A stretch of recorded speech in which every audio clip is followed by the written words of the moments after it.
Um, Hi Claudia. Nice to meet you here for the first time. So, Yes. Before we get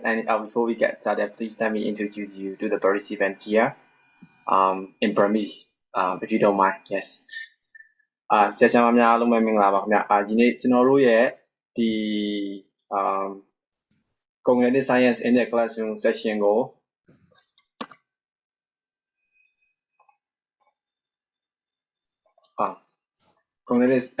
cognitive science in the education in the classroom section ကိုဆရာမဒီ Claudia Allen ကနေပြီးတော့ဒီနေ့မှာပညာနဲ့ဒီ session နဲ့ပတ်သက်ပြီးတော့ပညာမျှဝေပေးသွားမှာဖြစ်ပါတယ်။အဲ့တော့ဆရာမ Claudia Allen ကအခုလက်ရှိမှာဆိုရင်အင်္ဂလန်နိုင်ငံလန်ဒန်မြို့က Academy တစ်ခုမှာဓာတုဗေဒဆရာမတစ်ယောက်နဲ့လုပ်နေတာဖြစ်ပါတယ်။ပြီးတော့ဆရာမကဒီ blogger တစ်ဦးလည်းဖြစ်ပြီးတော့ဒီဆရာမရေးထားတဲ့ဆောင်းပါးတွေပြီးတော့စာအုပ် review တွေနောက်တစ်ခုက secondary science နဲ့ပတ်သက်တဲ့ resource တွေအကုန်လုံးကိုဆရာမရဲ့ blog မှာသွားပြီးတော့ဖတ်ရှုနိုင်ပါတယ်ဆရာမရဲ့ blog ရဲ့ link ကိုတော့ကျွန်တော်တို့ဒီဥစ္စာမှာပေးထားတယ်ပေါ့နော်ဒီကျွန်တော်တို့ page မှာ link ကိုပေးထားတယ်ပေါ့နော်ဟုတ်ဆရာမမကြီးမျိုးတစ်ချက်တော့ပြောပြပါဦးဟုတ်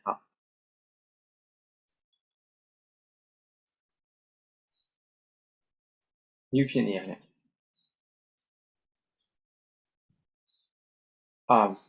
mute ဖြစ်နေ mute mic on အောင်မယ်ခင်ဗျဟုတ်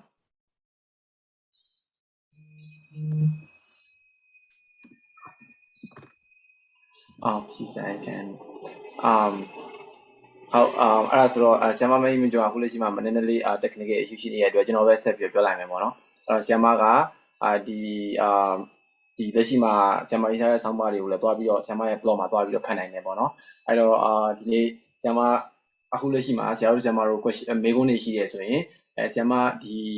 တင်တဲ့အချိန်တွင်းမှာလည်းမေးခွန်းတွေမှတ်ထားလို့ရတယ်ပေါ့နော်ဒါပေမဲ့ကျွန်တော်တို့နောက်ဆုံးမှာမေးခွန်းနဲ့အဖြေ session တက်တစ်ခုရှိတယ်မေးခွန်းနဲ့အဖြေ session က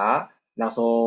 15မိနစ်အချိန်သတ်မှတ်ပေးထားတယ်ပေါ့နော်အဲ့တော့မေးခွန်းနဲ့အဖြေ session ကြရင်တော့ဆရာမတို့မေးခွန်းတွေမေးလို့ရပါတယ်အဲ့တော့ဒီတော့ဒီမှာဆရာမဖြေရင်လည်းဖြေသွားလိမ့်မယ်ပေါ့နော်မေးခွန်းတွေပါမေးထားတယ်ဆိုရင်ဒါပေမဲ့လည်းဂျာတ်မှာမဖြေနိုင်တာရှိရဆိုရင်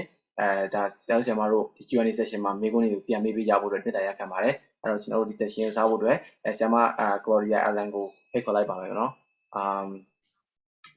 yes Miss Claudia Allen I just introduced you to our participant in Burmese and we are very happy to have you here in our section actually cognitive science is very much new to most of the educators in Myanmar so and many teachers here are very much excited about your section and they already informed us that we are very much excited to have you here so now the floor is yours and please go ahead and start your session awesome, thank you. Would I be able to share my screen?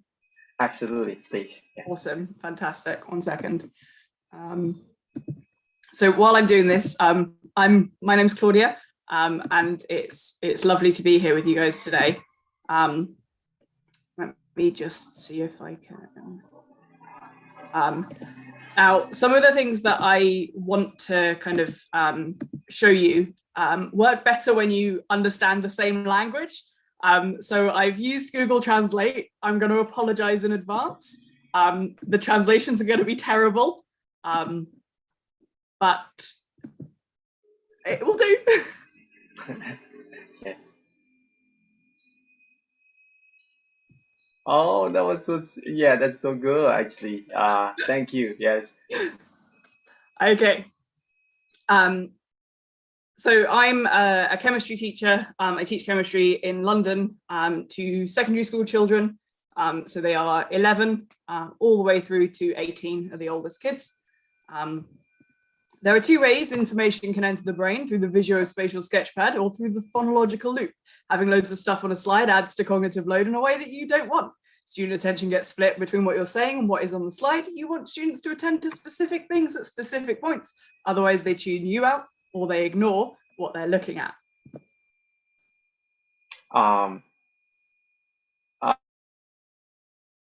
Yeah, can I interrupt what you said for a minute? Like for a second? Yes. All right. ဒီဆရာမပြောတော့တာဆိုရင်ဒီမှာအချက်ဒီအုံနောက်ထဲကိုပေါ့နော်ဒီသတင်းချက်လက်က ဝင်ရောက်နိုင်တဲ့နည်းလမ်းနှစ်ခုရှိတယ်ပေါ့နော်ဆရာမပြောထားတဲ့ visual spatial sketch ဒါမှမဟုတ်ရင် chronological loop ဆိုတဲ့အားနဲ့ဒီအပေါ်မူတည်ပြီးတော့အချက်နှစ်ချက်ဝင်ရောက်နိုင်တယ်ပေါ့နော်အဲ့တော့အဲ့ဒါကဘာတွေဆိုလိုပါလဲဆိုရင်ဆရာမဒီရေးဆက်ချမှာဘာပိုင်းမှာဆက်ပြောသွားပါလိမ့်မယ်ပေါ့နော် okay yes that wasn't great, was it? It was a bit overwhelming. There was a lot of information. You were trying to listen to me, you were trying to listen to the translation, you're trying to read it, and you can't take it all in at once. ဆရာမပြောတာကဆရာမတို့ကကျွန်တော်ကိုလည်းနားထောင်နေရတယ်ဒီအင်္ဂလိပ်စာနဲ့ပတ်သက်ပြီးတော့လည်းဆရာမ Claudia ပြောတာနားထောင်နေရတယ်ပြီးတော့ PowerPoint မှာတင်ထားတာပေါ့နော်ဒီ slide မှာတင်ထားတာကိုလည်းဖတ်နေရတယ်ဆိုတော့ဒါအရင်ကြီးတော့ကောင်းတယ်လို့ဒီမဆိုလို့ပေါ့နော်ပြီးတော့ကျွန်တော်တို့ဒီသုံးခုလုံးကိုဒီပိုင်းနဲ့ထဲကျွန်တော်တို့အုံနောက်ကလည်းမလုပ်နိုင်ဘူးလို့ပြောရတယ်ပေါ့နော်ဟုတ် yes so what you end up doing is you end up either ignoring one part or the other part, so you either ignore what I'm saying or you ignore what is on the screen. And the same thing that happens with our children when we try to teach them. အဲ့တော့ကျွန်တော်တို့ရဲ့အုံနောက်ကကျွန်တော်မနေ့ကပြောခဲ့တဲ့ presentation မှာလည်းပါတယ်ပေါ့နော်ဒီပိုင်းနဲ့ထဲအများအားသုံးခုမလုပ်နိုင်ဘူးပေါ့နော်အဲ့တော့တစ်ခုမဟုတ်တစ်ခုကတော့ကျွန်တော်တို့အုံနောက်ကပယ်တယ်ပေါ့နော်ရေးကြီးတာတစ်ခုနှစ်ခုပါအောင်ဆိုင်နိုင်တယ်အဲ့တော့ကျွန်တော်တို့စာသင်ခန်းထဲမှာလည်းကလေးတွေကလည်းအဲ့တိုင်းပဲပေါ့နော်အဲ့တော့အများအားပေးတဲ့ information အကုန်လုံးကိုဒီပိုင်းနဲ့ထဲအာရုံမဆိုင်နိုင်ဘူးပေါ့နော်အဲ့တစ်ခုမဟုတ်တစ်ခုတော့သူတို့ပယ်လိုက်မယ်ပေါ့နော်အုံနောက်ထဲမှာအဲ့တော့အရေးကြီးတာတစ်ခုပဲသူတို့ယူလိုက်မယ်ဆိုတဲ့ပုံစံမျိုးပြပြချင်တာဖြစ်ပါတယ် yes the current model that we have of how kind of the brain takes in information and processes it says that there are two ways that information can be taken in. It can be taken in by this thing called the visuospatial sketchpad, which is images, and then we have the phonological loop, which is words. အဲ့တော့အုံနောက်ထဲမှာဒီ information ရယူတဲ့နည်းလမ်းနှစ်ခုရှိတယ်ပေါ့နော်တစ်ခုကစကားလုံးတွေနဲ့ရယူတယ်အုံနောက်ထဲကိုရောက်လာနောက်တစ်ခုကပုံဒီပုံတွေနဲ့ရယူတယ်ပေါ့နော် we can call these routes channels, and we can use both channels at once, so we can look at pictures and we can look at words or hear words and take them in together. အဲ့တော့ကျွန်တော်တို့ဒီဟာတွေအကုန်လုံးကိုခေါ်တာကဒီနှစ်ခုကိုခေါ်တာ channel လို့လည်းခေါ်တာပေါ့နော်ဥပမာကျွန်တော်တို့ TV မှာဆိုလည်း TV channel A ရှိတယ်ပေါ့နော်အဲ့လို channel A အတိုင်းပဲအဲ့တော့တစ်ခါကြာရင်စကားလုံးတွေရွေးပြီးတော့ပဲအုံနောက်ထဲကိုလက်ခံတာရှိတယ်ပုံတွေကိုပဲရင်ဆုံးကြည့်ပြီးလက်ခံတာရှိတယ်ဒါပေမဲ့ဘယ်လိုပဲဖြစ်ဖြစ်ဒီနောက်ဆုံးမှာအဓိကရသွားရမယ့်ချက်ကဒီပုံတွေနဲ့စာရင်းနဲ့အတူတူတွဲပြီးရဖို့လိုအပ်တယ်ပေါ့နော်ဒါပေမဲ့လည်းဒါလူတိုင်းတော့အဲ့လိုမျိုးချက်ချင်းတန်းပြီးတော့မဖြစ်နိုင်သေးဘူးပေါ့နော် yes the problem comes when we try to force too much information through one channel. So when we try to use spoken word and written word at the same time, they can only go into the brain through that words channel. အဲ့တော့ပြဿနာကဒီပိုင်းထဲမှာချက်ချင်းတန်းပြီးတော့လုပ်လို့မရသေးဘူးပေါ့နော်အဲ့တော့တကယ်တမ်းဝင်လာမယ်ဆိုရင် channel တစ်ခုကပဲဝင်နိုင်သေးတယ်ပေါ့နော်စကားလုံးတွေနဲ့ပတ်သက်မယ်ဆိုရင်ပုံတွေဘက်ကိုချက်ချင်းတန်းဝင်နိုင်သေးဘူးပေါ့နော်ဆရာတို့ဆရာမတို့ပုံမှန်ကြည့်မယ်ဆိုရင်ဒီပြောတဲ့စကားလုံးရဲ့ရေးတဲ့စကားလုံးရဲ့ဒီစကားလုံးဆိုတဲ့ channel ကနေဝင်မှာပေါ့နော်ပုံရဲ့ picture တန်းဝင်နိုင်သေးဘူးပေါ့နော် yes when we present written words at the same time as we speak, we are forcing all of that information through this words channel, the phonological loop. And we are forced to pay attention to only one thing. What this does is it increases the cognitive load of what we're delivering, but it doesn't do it in a good way. အဲ့တော့စကားလုံးတွေနဲ့ဒီကျောင်းသားတွေကိုစာဖတ်ခိုင်းပြီးတော့ဖတ်ခိုင်းတဲ့အခါမျိုးမှာဆိုရင်ဒီစကားလုံးတွေကကျွန်တော်တို့ဆရာမ Claudia ပြောတဲ့ဒီမှာ what ဆိုတဲ့ channel ကဝင်လာမယ်ပေါ့နော်အဲ့ဝင်လာတဲ့အခါမျိုးမှာဒီအရန်ကြီးကောင်းတဲ့နည်းနဲ့ဝင်လာတာမဟုတ်ဘူးပေါ့နော်ဒီမှာ cognitive load ဆိုတာရှိတယ်အုံနောက်ကနေပြီးတော့လက်ခံနိုင်တဲ့အနေအထားမျိုးဆိုတာရှိတယ်ပေါ့နော်လက်ခံနိုင်တဲ့အနေအထားမျိုးဆိုတာဒီအုံနောက်ကနေတွေးခေါ်နိုင်တဲ့ load ဆိုတာရှိတယ်ပေါ့နော်အဲ့ load ကတိုးလာတယ်ပေါ့နော်အဲ့တိုးလာတယ်ဆိုတော့ကြတော့ဒါအရင်ကြီးကောင်းတဲ့နည်းနဲ့ဝင်လာတာမဟုတ်ဘူးပေါ့နော်အဲ့တော့ပြစ်သိပ်လာမယ်ပေါ့နော် channel က picture channel လည်းရှိမယ်စကားလုံး channel ကလည်းရှိမယ်ပြီးတော့ဒီစကားပြောတဲ့ channel လည်းရှိမယ်ရေးတဲ့ channel လည်းရှိမယ်ရေးထားတဲ့စကားလုံးတွေဝင်လာတဲ့ channel လည်းရှိမယ်ပေါ့နော်အဲ့တော့အဲ့လို channel တွေကနေဝင်လာတဲ့အခါမျိုးမှာ cognitive load ကတိုးလာတယ်ပေါ့နော်အဲ့တော့ cognitive load ကိုဘယ်လိုလျှော့ချမလဲဆိုတာနဲ့ပတ်သက်ပြီးတော့ဆရာမပြောသွားမယ်ထင်ပါတယ်နောက်ထပ် PowerPoint slide တွေကြတယ် yes as a cognitive scientist, he's called Sweller, And he talks about intrinsic load and extrinsic load and domain load. And honestly, I think it's a lot easier to understand if we use this equation, which comes from Adam Boxer. It's the version from his blog, and I can share the link. He's updated it slightly for his book, but I think that this is a much easier way of understanding what it is that we can change, what it is we want to keep as challenging as possible. And I think that it's a lot easier to understand in this way. So this is how I'm going to be talking about cognitive load today. အဲ့တော့ဆန္ဒကျွန်တော်ပြောတဲ့အတိုင်းပဲဒီ cognitive load ကို short ချဖို့ဆိုတာက cognitive science တွေ cognitive science ရဲ့အရာပေါ့နော်ဘယ်လိုမျိုး short ချမလဲဆိုတာပြပြသွားမှာဖြစ်ပါတယ်အဲ့တော့ဒီ cognitive load ဆိုတဲ့အထဲမှာအများကြီးရှိတယ်ပေါ့နော်ဒီ cognitive scientist တယောက်ပြောတာဆရာမပြောသွားတယ်ပေါ့နော် intrinsic load ရှိတယ် extrinsic load ရှိတယ်domain load ဆိုတာရှိတယ်ပေါ့နော်အဲ့လို load တွေအများကြီးရှိတယ်ဒါပေမဲ့လည်းဆရာမကဒီလက်ရှိဆရာမဒီ PowerPoint မှာပြထားတဲ့ formula ကိုသုံးပြီးတော့ cognitive load ကိုတွက်ပြမှာဖြစ်တယ်ပေါ့နော်အဲ့တော့ cognitive load ကိုဒီ formula ကိုတွက်ပြီးတော့သုံးပြီးတော့တွက်တယ်ဆိုရင်ပို့ပြီးတော့လွယ်ကူတယ်ပေါ့နော်အဲ့တော့ဆရာမကဒီ formula နဲ့ပတ်သက်ပြီးတော့ပြောသွားမှာဖြစ်ပါတယ် yes so it's a fraction and it works in the same way as any other fraction if we increase the stuff that is at the top the task quantity so what we're expecting students to take in and the content demand so how tricky the thing is just because of how tricky it is as a thing, the challenge increases. If we increase the stuff at the bottom, the prior knowledge, so what students already know, and what external supports we can provide them, how we can make a task easier, if we provide any help with it, we make the challenge less, the challenge decreases. အဲ့တော့ကျွန်တော်ပြောတဲ့အတိုင်းပဲကျွန်တော်တို့ကဒီမှာ cognitive load ပေါ့နော်ကျောင်းသားတွေရဲ့ဒီတွေးရတဲ့အုံနောက်ထဲကနေမှတ်ဉာဏ်ကိုတိုးစေဖို့အတွက် cognitive load ကို short ချဖို့မှာ formula တွက်တဲ့အခါမျိုးမှာပထမဦးဆုံး formula ကျွန်တော်တို့ရဲ့ challenge ပေါ့နော်ဒီပြဿနာတစ်ခုကဘာကိုဖြေရှင်းရမလဲဆိုရင် task quantity ပေါ့နော်ကျွန်တော်တို့ကျောင်းသားကိုဘယ်လိုအချက်တွေရသွားစေချင်တာလဲသင်တဲ့အခါမျိုးမှာပြီးတော့ content demand ပေါ့နော် content နဲ့မှာဘယ်လိုအချက်တွေအကြောင်းအရာတွေပါလဲကျောင်းသားတွေအတွက်အခက်ခဲတဲ့အကြောင်းအရာတွေအများကြီးပါနေလားနည်းနည်းလေးပါနေလား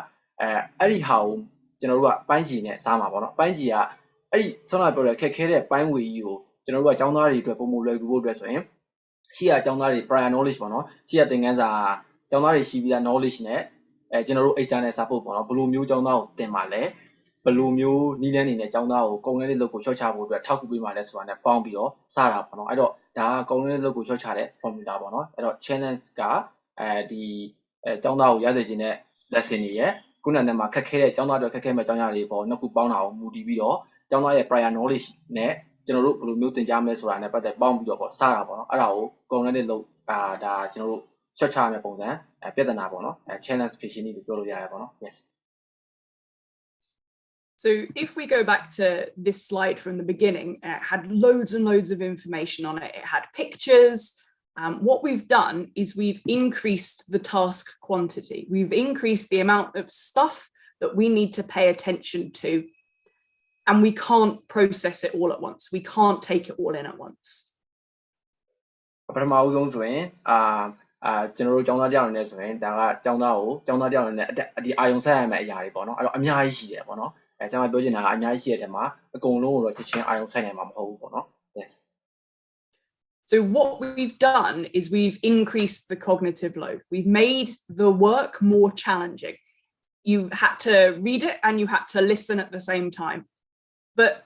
we didn't make it challenging in a way that is useful.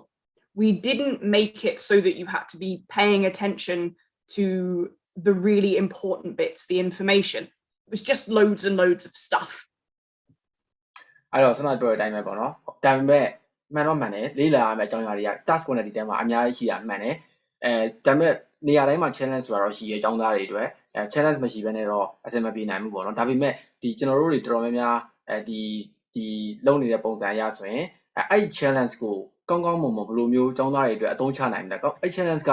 ကျောင်းသားတွေအတွက်အဆင်ပြေမဲ့ဒီပို့ပြီးတော့အကောင်းမွန်အဆင်ပြေအောင်ဖြည့်ရှင်းလို့ရမယ့် challenge မျိုးဖြစ်အောင်ပြင်ဆင်ပေးဖို့လိုအပ်တယ်ပေါ့နော်ပြောချင်တာတခုကဒီစာတင်တဲ့သင်ခန်းစာတွေမှာသင်တဲ့စာတွေအများကြီးရှိမယ်ဆရာလည်းပြောမယ်ရေးတာလည်းရှိမယ်ဒီလို PowerPoint မှာလည်းမှတ်ရတာလည်းရှိတယ်မှာပေါ့နော်အဲ့လိုမျိုးအခါမျိုးကြရင်ကျွန်တော်တို့ဒီ cognitive load ကတိုးသွားတယ်ပေါ့နော်အဲ့တော့တိုးသွားတာကိုကျွန်တော်တို့က short ချတဲ့အခါမျိုးစဉ်းစားပေးရမှာပေါ့နော်ဒါပေမဲ့တော်တော်များများကတော့ဒီအဲ့ဒီနည်းလမ်းကိုမစဉ်းစားမိဘူးပေါ့နော် yes when we teach, we sometimes want the work to be tricky. We want it to be hard, because if it's not hard, then the students, they're not learning anything new. Learning new stuff is difficult, but getting overwhelmed with loads and loads of information, that doesn't give your brain the space to be able to process and learn the new tricky stuff. ဒါပေမဲ့ကျွန်တော်တို့ဆရာတွေရဲ့အနေထားရပါတော့ဒါဆရာတွေရဲ့ပုံစံရဆိုရင်ကျောင်းသားကိုခက်ခဲတဲ့အရာလေးပေးခြင်းနဲ့ဘာလို့လဲဆိုတော့ခက်ခဲမှကျောင်းသားကအတိတ်တလေးလာနိုင်မယ်တွေးနိုင်မယ်ခေါ်နိုင်မယ်ဆိုရရှိရပါတော့ဒါကတော့ဟုတ်တယ်ပေါ့နော်ဒါပေမဲ့လည်းတကယ်အဲ့လိုခက်ခဲတဲ့အရာတွေပေးတဲ့အခါမျိုးမှာဆိုရင်ကျောင်းသားကိုဘယ်လိုမျိုးအဆင်ပြေအောင်ပေါ့နော်ဆွမ်းနာကုန်တဲ့လို့မများအောင်ဘယ်လိုမျိုးချော့ချပေးမလဲဆိုတာကဒီကျောင်းသားကအကုန်လုံးဒီပိုင်းထဲမှာမမှတ်နိုင်ဘူးပေါ့နော်အဲ့တော့မှတ်နိုင်ကျောင်းသားတွေမမှတ်နိုင်တဲ့အရာတွေအကုန်လုံးဒီပိုင်းထဲမှတ်နိုင်အောင်ဘယ်လိုမျိုးကျွန်တော်တို့ကုန်တဲ့လို့ကိုချော့ချမလဲဆိုတာကိုအစမ်းမှာပြောနေရဖြစ်ပါတယ် yes before you continue I just want to remind them one thing because this cognitive science is quite new to me as well and I apologize if my interpretation is not good enough for the participants here so I just want to apologize to you guys yes it's challenging for me to interpret as well in a Burmese sense yes I'm sure you're doing great. Thank you so much yes right so we want students to be able to put all of their effort into what they're learning and not into taking just the information. So what do? We start with a blank canvas. အဲ့တော့ကျွန်တော်တို့ကကျောင်းသားတွေကိုသင်ကြားရမယ်ဆိုရင်ကျွန်တော်တို့ကျောင်းသားတွေကိုလေ့လာစေချင်တာပေါ့နော်ဒီအချက်လက်တွေကိုတစ်ခါဘယ်လိုပြောရမလဲအချက်လက်တွေကိုတစ်ခါတည်းအုံတော်ပြုတ်သိပြီးတော့ထည့်စေချင်တာမဟုတ်ဘူးပေါ့နော်ကျောင်းသားတွေကိုဒိုင်နယ်ထဲမှာကောင်းကောင်းမွန်မွန်လေ့လာသွားစေချင်တာပေါ့နော်အချက်လက်တွေကိုကောင်းနေတဲ့ကိုပြုတ်သိပြီးတော့ထည့်တဲ့ပုံစံမျိုးဖြစ်စေချင်ပေါ့နော်အဲ့တော့ပထမအဦးဆုံးဘာလုပ်မလဲဆိုရင်ဒီ blank ဒီဘာမှမရှိတဲ့စာရွက်ပြောင်းနဲ့စမယ်ပေါ့နော် yes so when we have this blank canvas it makes sure that our students can focus only on what we want them to focus on and we can build up our explanation our teaching little bit by little bit and they then take it in little bit by little bit and it's easier for them to understand it ပထမဆုံးလည်းကျွန်တော်တို့ကဖြည်းဖြည်းချင်းတစ်စင်းချင်းစီသွားမယ်ပေါ့နော်နည်းနည်းချင်းစီဒီပုံမှာချပြီးတော့ရေးသွားမယ်ကျောင်းသားတွေကိုဖြည်းဖြည်းချင်းစီရယူနေတဲ့အတွက်ကြောင့်မလို့ပေါ့နော်အဲကြောင့်မို့ကျောင်းသားတွေအတွက်ဖြည်းဖြည်းချင်းစီသွားတာကဒီလိုမျိုးပေါ့နော်ဒီ information နည်းနည်းနဲ့သွားတာကကျောင်းသားတွေအတွက်ပို့ပြီးတော့လွယ်ကူတယ်ပေါ့နော် yes so like I said at the beginning I'm a chemistry teacher and one of the things that I teach is about the amount of energy involved in a chemical reaction so each molecule is held together by bonds and when a chemical reaction happens those bonds break and then new bonds are made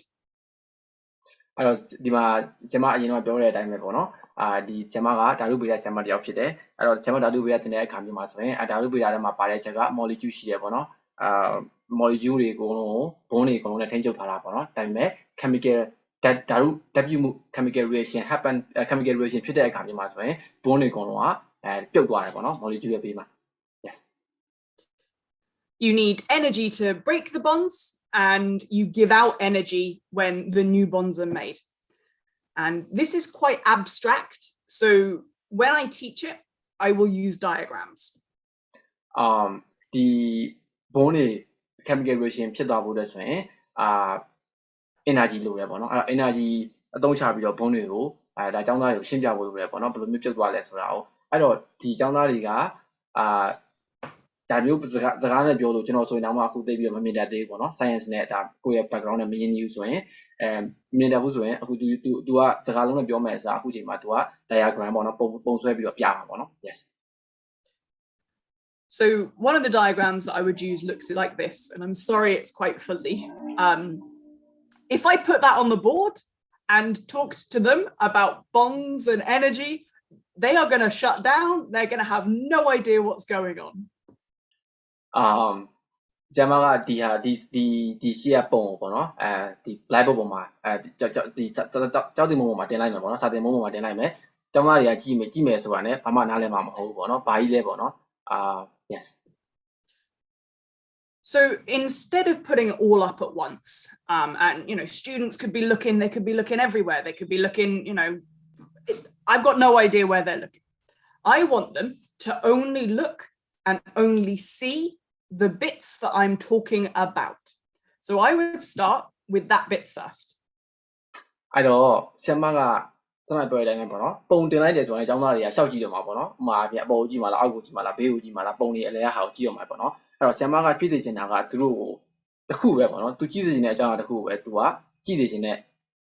တာပေါ့နော်အဲ့တော့ဆရာမကပထမအဆုံးအနေနဲ့အခုလက်ရှိမှာတောင်းမှန်စတူဒန်ထဲမှာအမီနီတာပြီးတော့ပြထားတဲ့အထက်ဟာကိုပဲကြည့်ခိုင်းမယ်ပေါ့နော် yes So we would say this is what the molecule is like at the beginning. And I'd point and say, okay, we've got these bonds here and these bonds, and we're going to count them all. And then we have to break those bonds and we separate it out into each of these different pieces here. And I would then draw that diagram. အဲ့တော့ကျွန်တော်တို့ဖြစ်စေချင်တာကဒီမှာဆိုရင်ကျောင်းသားကိုပထမအဆုံးအနေနဲ့ပုံကိုကြည့်ပြီးတော့ပေါ့နော်အဲကျောင်းသားကိုပထမအဆုံးပုံမှာရှင်းပြမှာပေါ့နော်ဘယ်ဘွန်းတွေပါတယ်အဲ့ဘွန်းတွေကဘယ်လိုမျိုး break ဖြစ်သွားတယ်ပေါ့နော်ပထမအဆုံးအနေနဲ့ကြည့်စေချင်တာလေးကိုအရင်ဆုံးကြည့်ခိုင်းတယ်ကြည့်ပြီးတော့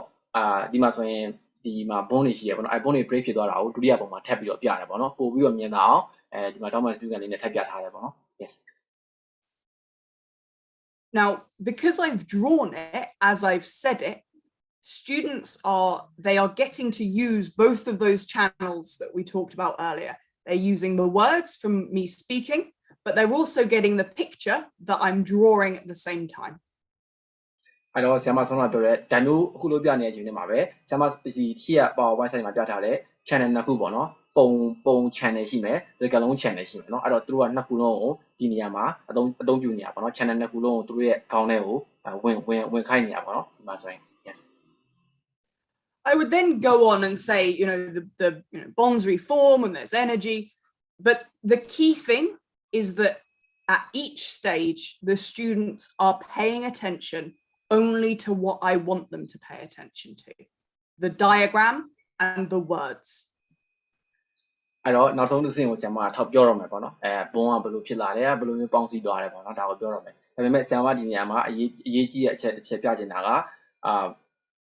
သူကြည့်စေချင်တဲ့အဆင့်ကိုပဲကျောင်းသားတွေကိုကြည့်ခိုင်းစေချင်တာပေါ့နော်အကျောင်းသားတွေကိုပထမဦးဆုံးအဆင့်မှာပဲကြည့်စေချင်တယ်ဆိုရင်ကျောင်းသားကိုပထမဦးဆုံးအဆင့်မှာရအောင်ကြည့်ခိုင်းထားတယ်ပေါ့နော်ဘာလို့လဲဆိုတော့ channel တွေရောသွားရင်ကျောင်းသားတွေကုန်လေးလို့တိုးလာတယ်ဆိုရင်ကျောင်းသားကဒါဆိုရင်ရှုပ်သွားပြီ memory တိတ်ပြီးတော့မမှန်နိုင်တဲ့ပုံစံမျိုးဖြစ်နိုင်တယ်ပေါ့နော်အဲ့တော့ဆရာမပြောချင်တဲ့ point ကစင်ကြီးသွားတာပေါ့နော်အဲ့ဒီစင်ကြီးစီမှာကျောင်းသားကို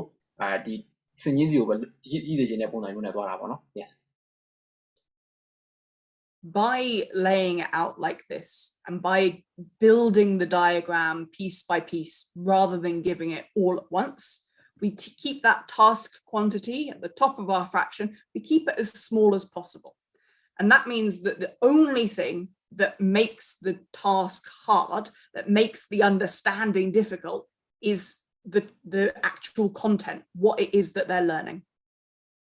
အဲ့တော့ဆရာမအခုဒါပြပြသွားတာဆိုရင်ကျွန်တော်တောင်းတော့ပေါက်သွားပြီပေါ့နော်ဆရာမရဲ့ပြောချင်တဲ့ point ကအခုဆိုရင်ဘယ်လိုဖြစ်သွားလဲဆိုတော့အစကကျွန်တော်တို့ဒီပုံကြီးကိုကြည့်လိုက်တယ်မိနစ်တွေပါမပါသေးဘူးပေါ့နော်အစဘယ်လိုကြီးလဲပေါ့နော်ဘာရေးထားလဲဆိုတာမသိသေးဘူးအဲ့တော့ဆရာမပြပြချင်တဲ့အချက်ကဆောင်းတော့ကျွန်တော်တို့ equation လေးရှိတယ်ပေါ့နော်challenge equal task quantity plus content ဆိုတာမျိုးရှိတယ်ပေါ့နော်အောက်ကပေါ်ပိုင်းဝေပေါ့နော်အဲ့ပိုင်းဝေမှာဆိုရင်ခုန equation မှာဆိုရင်ဒီမှာ task quantity ကပထမဦးဆုံးမှာအများကြီးဖြစ်နေတယ်ပေါ့နော်အများကြီးဖြစ်နေတာကိုကျွန်တော်တို့ကဘယ်လိုမျိုးချော့ချပြလိုက်လဲဆိုတော့စင်ချင်းစီကျောင်းသားကိုမြင်သာသွားအောင်မီနီနဲ့ဝိုင်းပြလိုက်ပြီးတော့စင်ချင်းစီတွားပြီးတော့ပြတာပေါ့နော်အဲ့တော့အဲ့ချိန်မှာ task quantity ကကျဘယ်လိုပြောမလို့လုံးဝမဲ့ကျောင်းသားတွေဒီအာယုံဆက်ရမယ့်အရာကျသွားတယ်ကျသွားတဲ့ need to ကျောင်းသားတွေဒီ challenge ကတစ်ခုပဲရှိတော့တယ်ပေါ့နော်ဘာရှိတော့ဆိုတော့ဒီ content ပေါ့နော်ဘယ်အကြောင်းအရာကိုလေ့လာရမယ်ဆိုတော့challenge ပဲရှိတော့တယ်ပေါ့နော် yes When we use diagrams or other visuals, so it could be pictures, it can help a class. It stops them from cementing mistakes. It stops them from misunderstanding what you said and learning that. If I've got a diagram like this, I can show, this is the bond that I am talking about, and they don't end up thinking that it's something different. So you can almost help them to learn the specific thing that you want them to learn just by using a picture. အဲ့တော့ဆရာမပြောချင်နောက်ထပ် point တစ်ခုက diagram သုံးခုပေါ့နော်ဒီမှာဆိုရင် diagram သုံးတဲ့အတွက်ကြောင့်မလို့တော်တော်များများကို diagram သုံးနေဆိုရင်ဒါဆရာမရဲ့ point ကတော်တော်များများကိုကျောင်းသားကလေ့လာနိုင်တယ်ပေါ့နော်စပတော့ဆိုရင်စကားနဲ့ပြောရင်ကျွန်တော်လည်းသိပြီးတော့နားမလည်ဘူးပေါ့နော်ဆရာမကဘယ်လိုဘုန်းတွေကိုပြောနေရလဲပေါ့နော်ပုံနဲ့ပြတယ်ပုံနဲ့ပြတဲ့အခါမှာဆိုလည်းဘာမှမင်းနေပါရင်မပါသေးဘူးပေါ့နော်အဲ့ဒီမှာဘာကြီးလဲပေါ့နော်သိပြီးတော့နားမလည်သေးဘူးဒါပေမဲ့စင်ကြီးတွေစင်ကြီးတွေကိုသူကခွဲပလိုက်တာပေါ့နော်အဲ့လိုမျိုးchannel content ကိုကျောင်းသားကိုတွေးရတဲ့အောင်နဲနိုင်တယ်များနဲအောင်ခွဲပေးလိုက်တာပေါ့နော်ဒါတော့ဆရာတို့ဆရာမတို့သိပြီးသားပဲဖြစ်မှာပါတော်တော်များများတော့ဒါမျိုးလုပ်နေကြလဲဖြစ်မှာပေါ့နော်ဟုတ်ကဲ့ပါ yes So if we go back to this slide, we can see that using the diagrams helps us to use both of the channels. We've got the pictures and we've got the words. We haven't got anything written down, so we're just using the spoken word and the pictures. အဲ့တော့ဆရာမတို့ဒီဆရာမရဲ့ဒီဆွမ်းနာ PowerPoint ကိုပြန်သွားကြည့်မယ်ဆိုရင် channel ကနှစ်ခုပေါ့နော်ပုံ channel ရဲ့စကားလုံး channel ရဲ့နှစ်ခုရှိတယ်ဒါပေမဲ့အဲ့စကားလုံး channel ရဲ့ပုံ channel ထဲမှာပါဆွမ်းနာကကျွန်တော်တို့ဆရာမ chemical ဆွမ်းနာပြောတဲ့ဘုန်းတွေအကြောင်းရှင်းပြတဲ့အခါမှာဆိုရင် channel ကနှစ်ခုပဲဒါပေမဲ့အဲ့နှစ်ခုထဲမှာနောက်ထပ်တစ်ခုထပ်ပြီးတော့သုံးလိုက်တာက spoken word channel ပေါ့နော်စကားနဲ့ပြောတဲ့ channel တစ်ခုကိုသုံးထားတယ်ဒါပေမဲ့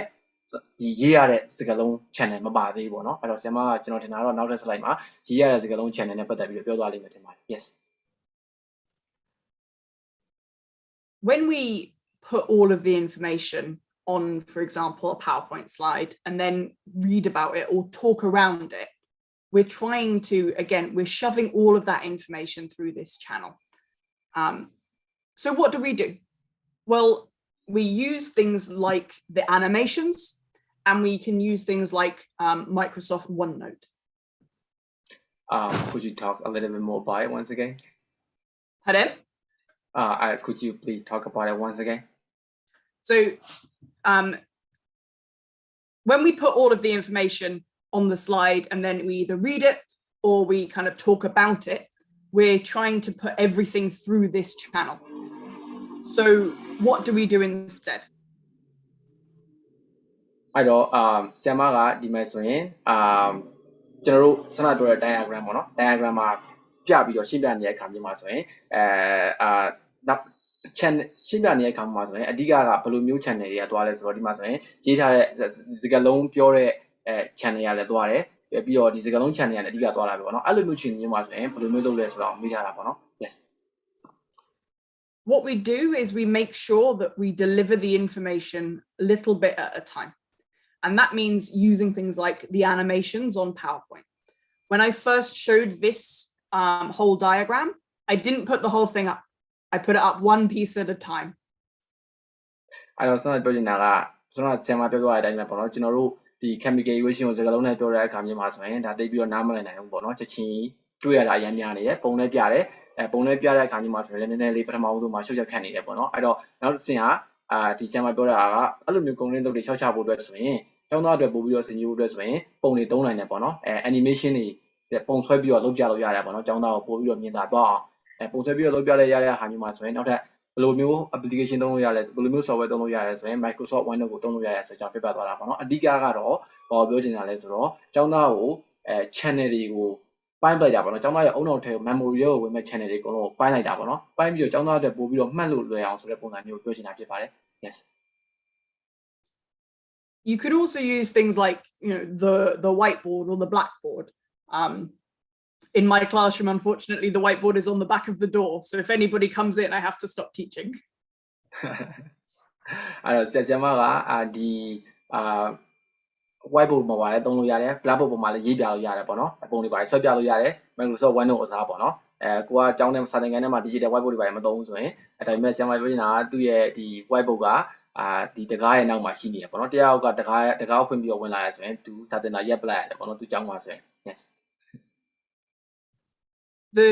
key thing to remember is that you are providing the information in small pieces. And every time you add pieces of information, you talk about it then. You don't put all the information at once and then talk about it. You have to do it in small pieces. ဆရာမရဲ့ဒါအဓိကပေးနေတဲ့ point ကလည်းကျွန်တော်ထပ်လည်းပြောနေတဲ့အရာပါပဲဒါဆရာတို့ဆရာမတို့လည်းတည်ပြီးသားဖြစ်မှာပါဒီ ပေးခြင်းတဲ့ information တွေအကုန်လုံးကိုကျောင်းသားကိုတိုက်ရိုက်ကြီးထပ်တန်းပြီးလို့မရဘူးပေါ့နော်ဆရာမဖြစ်စေခြင်းတဲ့ပုံစံကတော့ကျောင်းသားတွေကိုဒီတစင်ချင်းတွေတွားစေချင်တာပေါ့နော်ဆန္ဒပြောတဲ့အတိုင်းပဲ တပြိုင်တည်းထည့်ပေးလိုက်တာမဟုတ်ဘဲနဲ့ဒါကိုအရင်ဆုံးကြည့်ဒါကိုကြည့်ဒါကိုကြည့်ဒါကိုကြည့်ဆိုပြီးတော့ကျောင်းသားရဲ့တွေ့ရတဲ့ပုံစံကိုဆွဲချပေးပြီးတော့သင်ချင်းတွေသွားသိချင်တာပေါ့နော် yes So if we go back to our equation, we've talked about the task quantity, making sure that we're not giving too much at once. Now we're going to talk about content demand. task quantity ကြောင့်ပြောသွားတယ်ပေါ့နော်ဒီ equation မှာဆိုရင်ပထမအောင်ဆုံးကျွန်တော်တို့ဆောနာပြောနေတာက task quantity နဲ့ပတ်သက်ပြီးတော့ပြပြနေတာပေါ့နော်အဲ့တော့ task quantity နဲ့ပတ်သက်ပြီးတော့ဘယ်လိုမျိုး task quantity ကိုကျောင်းသားတွေအတွက် short ချပေးမလဲဆိုတာကိုကျွန်တော်တို့ပြောသွားတာဖြစ်ပါတယ်အခုနောက်တစ်ခု equation မှာပါတယ် content demand အကြောင်းကိုပြောသွားမှာဖြစ်ပါတယ် yes So when we talk about content demand, we're talking about how hard something is to understand just as a kind of an aspect of the thing itself. Some things are just hard. content demand ကဘာကိုပြောလဲဆိုရင်ဒါကိုယ့်ရဲ့သင်ကြားမဲ့ကျောင်းသားကိုအကြောင်းသင်ကြားမဲ့အရာပေါ့နော်ဥပမာအဖြစ်ကျောင်းသားကိုသင်ကြားမဲ့ဆိုရင်သင်ကြားပဲဖြစ်ဖြစ်ပေါ့နော်ဘယ်ဘာသာပဲဖြစ်သင်ကြားမဲ့ဆိုရင်ဒီတချို့ဟာတွေက theory ပဲဖြစ်ဖြစ်ပေါ့နော်နားလည်ဖို့ခက်ခဲတယ်ပေါ့နော်ခက်ခဲတဲ့အခါမျိုးမှာဘာတွေကဘယ်လိုမျိုးခက်ခဲတယ်ဆိုတဲ့ပုံစံမျိုးကိုအဓိက content demand ပြောချင်တာပေါ့နော်အဲ့တော့ခက်ခဲတဲ့အကြောင်းအရာတွေ content ပုံစံကချို့အရာတွေကခက်ခဲတယ်ပေါ့နော်အဲ့ဒီအကြောင်းပြောချင်တာဖြစ်ပါတယ် yes One of the things that makes something hard to understand is how abstract it is, whether or not we can actually, physically see it or feel it or touch it. Something like a solid, we all know what a solid is. We can give an example of a solid, but what does a general or a generic solid look like or feel like? That itself is quite abstract. ကျွန်တော်တို့နောက်ထပ်ဒီနားလည်ချင်တာတစ်ခုကဒီ abstract ပေါ့နော်အကုန်လုံးလေးကနေပြီးထုတ်တာညီကုန်းကျိုးနားလည်စေချင်တာပေါ့နော်ဒါပေမဲ့အဲ့နားလည်စေချင်တဲ့ဟာမျိုးမှာဆိုရင်လည်းခက်ခဲတာမျိုးရှိရပေါ့နော်ဥပမာအပြင်ဆရာမပေးတာ example က solid ပေါ့နော်အရာဝတ္ထုတစ်ခုပေါ့နော်အရာဝတ္ထုတစ်ခုကြောင့်ပြောရမယ်ဆိုရင်ကျွန်တော်တို့အရာဝတ္ထုကိုသိတယ်ဒါပေမဲ့အရာဝတ္ထုကဘယ်လိုဟာမျိုးကိုအဓိကပြောချင်တာလဲဘယ်လိုဟာတွေကအရာဝတ္ထုလဲအဲ့ထဲမှာဘာတွေပါလဲဘယ်လိုမျိုးပုံစံမျိုးသားရှိတယ်ဆိုတာတွေကအစားတွေးတာပုံစံမျိုးပေါ့နော်အဲ့တွေးတဲ့ပုံစံမျိုးမှာဆိုရင်ဒါမျိုးတွေပြောချင်တာ content demand လို့ပြောတယ်ပေါ့နော်အဲ့တော့ကျောင်းသားကအရာဝတ္ထုဆိုသိတယ်ဒါပေမဲ့အရာဝတ္ထုတိုင်းကိုဘယ်လိုမျိုးအရာတွေကအရာဝတ္ထုဆိုတဲ့ပုံစံမျိုးသတ်မှတ်တာလဲဘယ်လိုအရာဝတ္ထုကဘယ်လိုမျိုးအရွယ်စားတွေရှိတယ်အစားရှိတဲ့ပြင်ပေါ့နော်အဲ့လိုအကြောင်းအရာတွေကိုနားလည်အောင်လုပ်တာက content demand ပေါ့နော်အဲ့တော့ content demand ကိုဆရာမခက်ခဲတယ်ဆိုတာဆရာမပြောထားတယ်ပေါ့နော်ချို့အရာတွေကဒါပေမဲ့အဲ့ content demand ကိုဘယ်လိုမျိုးကျောင်းသားတွေအတွက်အဆင်ပြေအောင်လုပ်ပေးမလဲဆိုတော့ပြပြသွားမှာဖြစ်ပါတယ်နောက်ပိုင်းမှာ yes So the trick is to deliver the content, to teach it in a way that means that the only thing that is hard about it is the fact that it is hard. ဆရာမပြောချင်တဲ့ဒီမှာ share ချင်တဲ့ဒီဆရာမရဲ့အကြံဉာဏ်ပေးချင်တာတစ်ခုလေးကတော့ကိုယ်နဲ့တင်တော့မယ်ဆိုရင်ခက်ခဲတဲ့အပိုင်းကိုပဲခက်ခဲတဲ့ပုံစံမျိုးနဲ့တင်လိုက်တာပေါ့နော်ဘယ်လိုပြောရမလဲဆိုတော့ခက်ခဲတဲ့ဆရာမဆောင်းပြောသွားပြီးသားပဲပေါ့နော်ချို့ຢာတွေကခက်ခဲတယ်ဆိုတော့ဟုတ်တယ်ဒါပေမဲ့ခက်ခဲတဲ့အပိုင်းကိုခက်ခဲတဲ့အပိုင်းတိတန့်ကိုပဲတင်ရမယ်ပေါ့နော်ပထမဆုံးနဲ့ဆရာမပြောချင်တာအခုချိန်မှာတော့ကျွန်တော်ပြောတဲ့ဘာသာပြန်တာနဲ့ပတ်သက်ပြီးတော့ဆရာတို့ဆရာမတို့နည်းနည်းနားလည်ဖို့ခက်ခဲလိမ့်မယ်ပေါ့နော်ဒါပေမဲ့ဆရာမနောက်ပိုင်းမှာအခုချိတ်ပြသွားမယ်အကြောင်းအရာနဲ့ပြောမယ်ဆိုရင်ဆရာတို့ဆရာမတို့ပို့ပြီးတော့နားလည်သွားမယ်လို့ပြောချင်ပါတယ် yes So if we go back to this example, this is complicated science for the kids that I'm teaching. It's not something that we can't see it, we can't feel it. It is very, very abstract. So we have to deliver it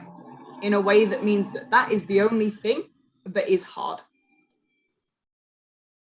အဲ့တော့ဒီမှာဒီဆရာမပြောတဲ့ဒီမှာဒီ science ကပေါ့နော်ဒီဟာကကျောင်းဆရာသူတင်တဲ့ကျောင်းသားတွေတော့ခက်ခဲတယ်ပေါ့နော်အဲ့တော့ခက်ခဲတဲ့အတွက်ကြောင့်မလို့ကျောင်းသားတွေက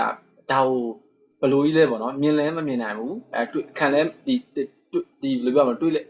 ဘယ်လိုပြောပြရမလဲဆိုတော့ကင်လဲကန်ကြည့်လို့မရဘူးပေါ့နော်ဒါကြီးကအဲ့ဒါဆိုတော့ဆရာမကဒါတင်တဲ့နဲ့ပတ်သက်ပြီးတော့ကျောင်းသားတွေအတွက်ဒါခက်တယ်ပေါ့နော်အဲ့တော့ခက်တာနဲ့ပတ်သက်ပြီးတော့ဆရာမဘယ်လိုမျိုးတင်မလဲဆိုတော့ဆရာမပြောသွားမှာဖြစ်ပါတယ် yes The best way to start anything that is very abstract is to start with concrete, something that something that you can really understand, that the students have seen before, that they can feel, they can touch, maybe they can smell it, and before you move on to the abstract, always start with the concrete. အဲ့တော့ဆရာတို့ဆရာမတို့ဒါကျွန်တော်လည်းအခုချိန်မှာတော့ပို့ပြီးတော့သဘောပေါက်သွားတယ်ပေါ့နော်ဆရာမပြောချင်တဲ့ point อ่ะ abstract ပေါ့နော်ကင်လို့မရဘူးခံစားလို့လည်းမရဘူးအဲ့လိုအရာတွေကိုသင်မယ်ဆိုရင်ပထမအောင်ဆုံးနေစတင်ဖို့ကဘယ်လိုမျိုးကင်လို့ចောင်းသားတွေကိုမြင်တွေ့ဒီအဓိကအဖြစ်ပေါ့နော်ဒီအနက်ရအောင်မဖြစ်ဖြစ်ပေါ့နော်မြင်လို့ရအောင်မဖြစ်ဖြစ်ကင်လို့ရအောင်မဖြစ်ဖြစ်အဲ့လိုအရာတစ်ခုနဲ့စပေါ့နော်အဲ့လိုကင်လို့ဒီမြင်တွေ့လို့မရတဲ့အရာတွေအတွက်ဆိုရင်တကယ် concrete ဖြစ်တဲ့အရာတွေနဲ့စပေါ့နော် abstract သင်တော့မယ်ဆိုရင်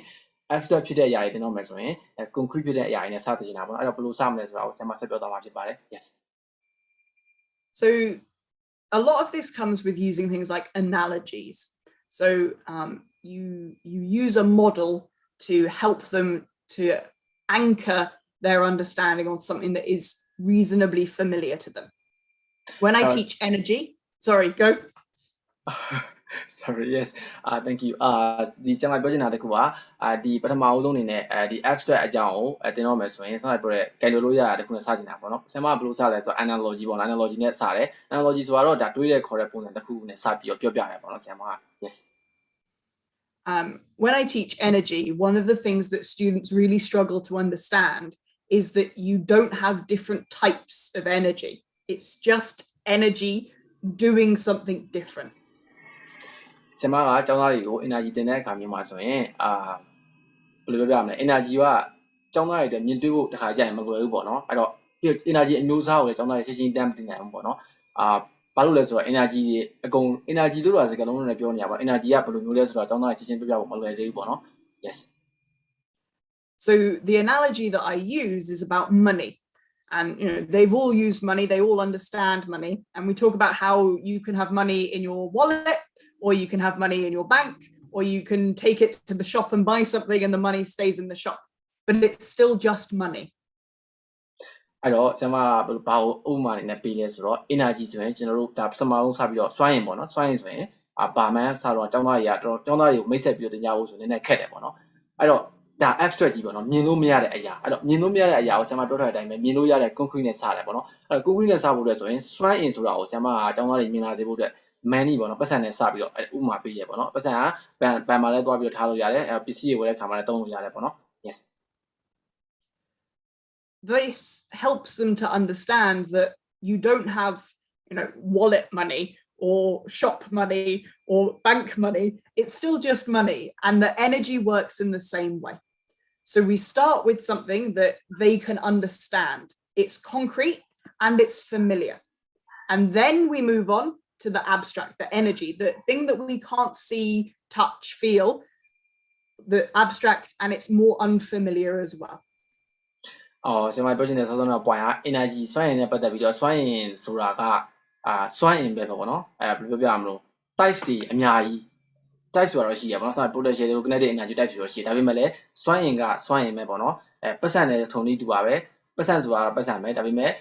bank မှာတော့ဗာလေ bank ပတ်စံဒီဈေးဝယ်တဲ့ပတ်စံ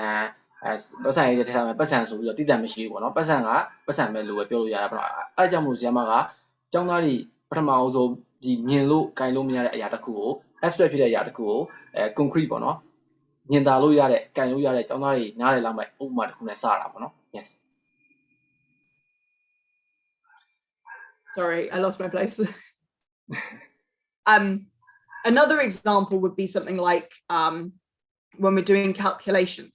I will talk about something that they really recognize and understand first. And I will use lots and lots of examples. They will practice those examples to make sure that they know it in lots of situations. အဲ့တော့ဆရာမနောက်တစ်ခုဥမာဆရာမကတော့သူနဲ့အဲ့လိုခက်ခဲတဲ့ဟာတွေ abstract တွေဖြစ်တယ်ဆိုရင်ဆရာမကဘာတွေများဘယ်လိုမျိုးပုံစံမျိုးလုပ်လဲဆိုတော့ဒါတော့ဆရာမတို့လုပ်နေကြပုံစံနဲ့ဖြစ်မှာပါ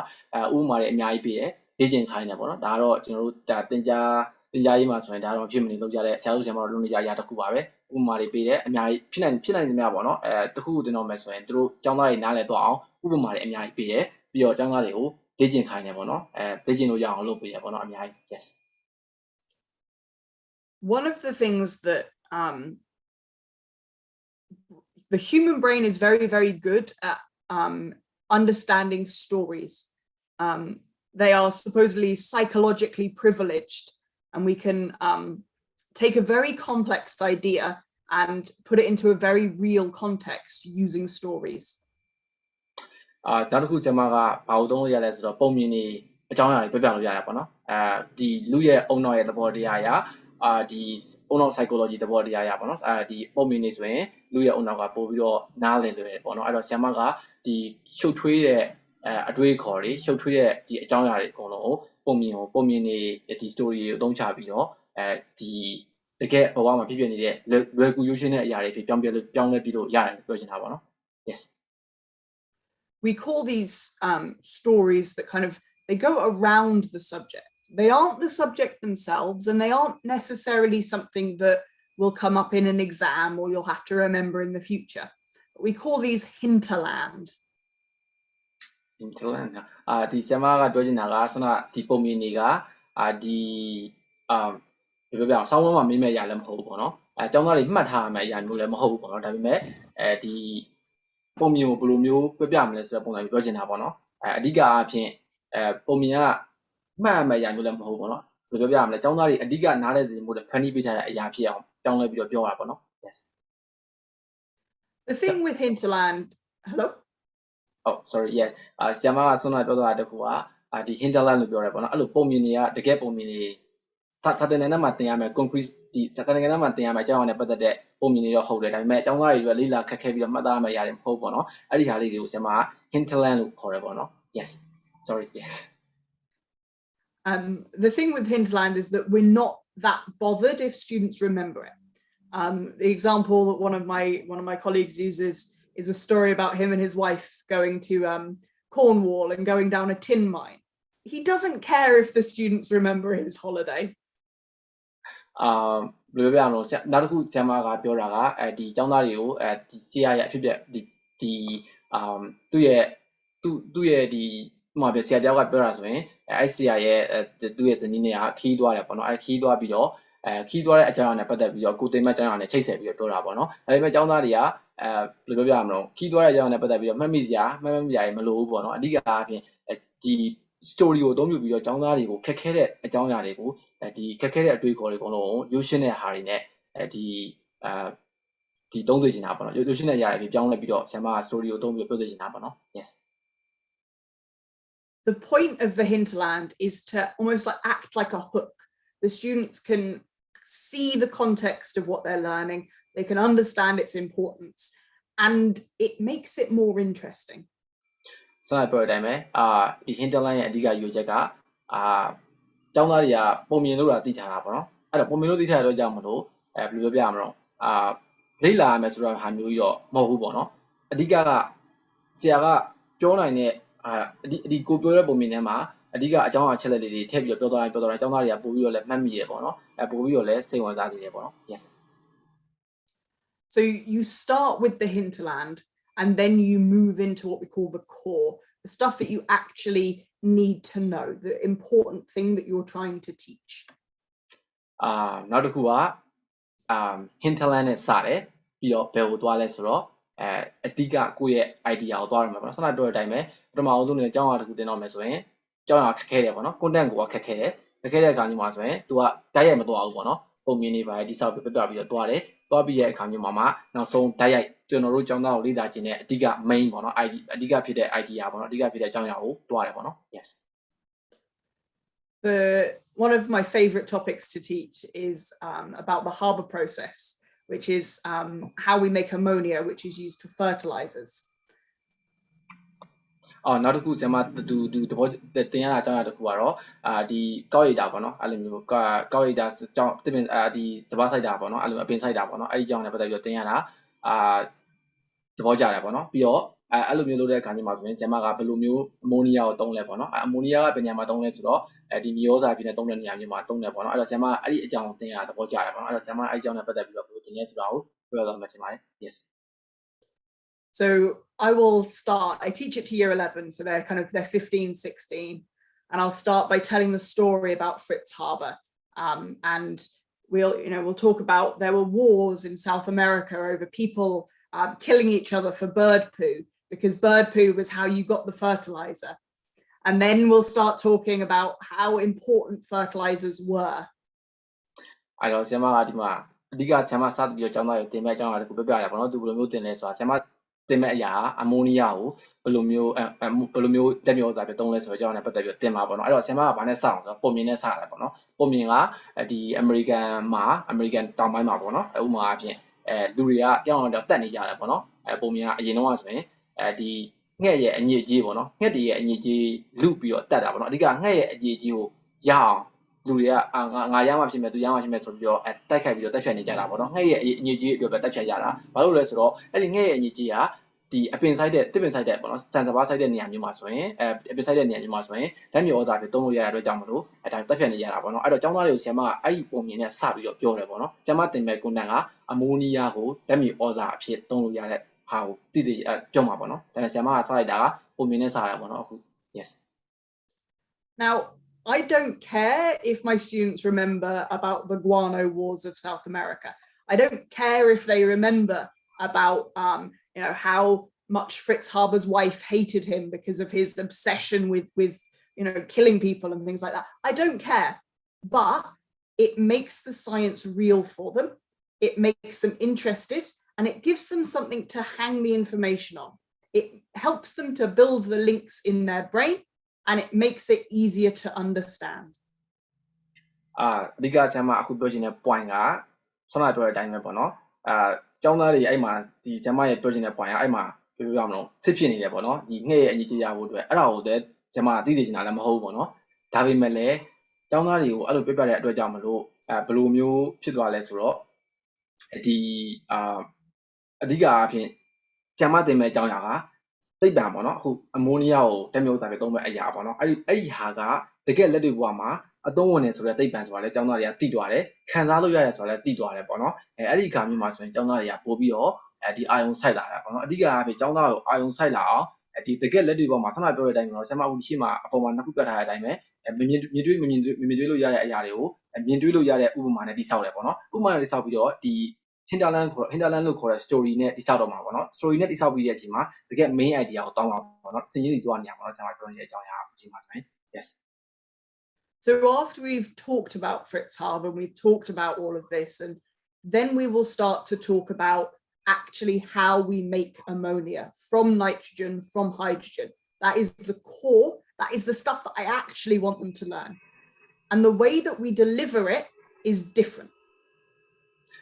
အဲ့တော့ဆရာမပြောတဲ့အတိုင်းပဲကျောင်းသားတွေကိုဆရာမကလေ့လာခြင်းတဲ့အကြောင်းအရာကအမိုနီးယားကိုနိုက်ထရိုဂျင်အောက်ဆီဂျင်နဲ့သုံးပြီးတော့တက်မျိုးသားထုတ်လုပ်တယ်ဆိုတဲ့အကြောင်းပြောချင်တာပေါ့နော်အဲ့ဒီအကြောင်းကိုမရောက်ခင်ဆရာမကတစင်းချင်းတိဆောက်သွားတာပေါ့နော်ပုံမြင်နဲ့တိဆောက်သွားတာပေါ့နော်အဲ့လိုမျိုးတိဆောက်တဲ့အခါမျိုးမှာဆိုရင်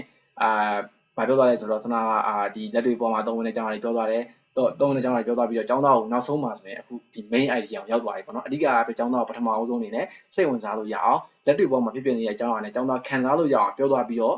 တနောက်ဆုံးသူ့ရဲ့ main idea ဖြစ်တဲ့နေရာကိုသွားတော့မှာပေါ့နော်အမိုနီးယားကိုဘယ်လိုမျိုးထုတ်လုပ်လဲဆိုတော့သွားတော့မှာပေါ့နော် yes So when we're delivering the hinterland bit, we can, maybe we stand in a different part of the room, maybe we use a different tone, maybe we wave our hands around a bit more. But when we deliver the core, we change our attitude. We need to make sure that the children know that this is the bit that is important.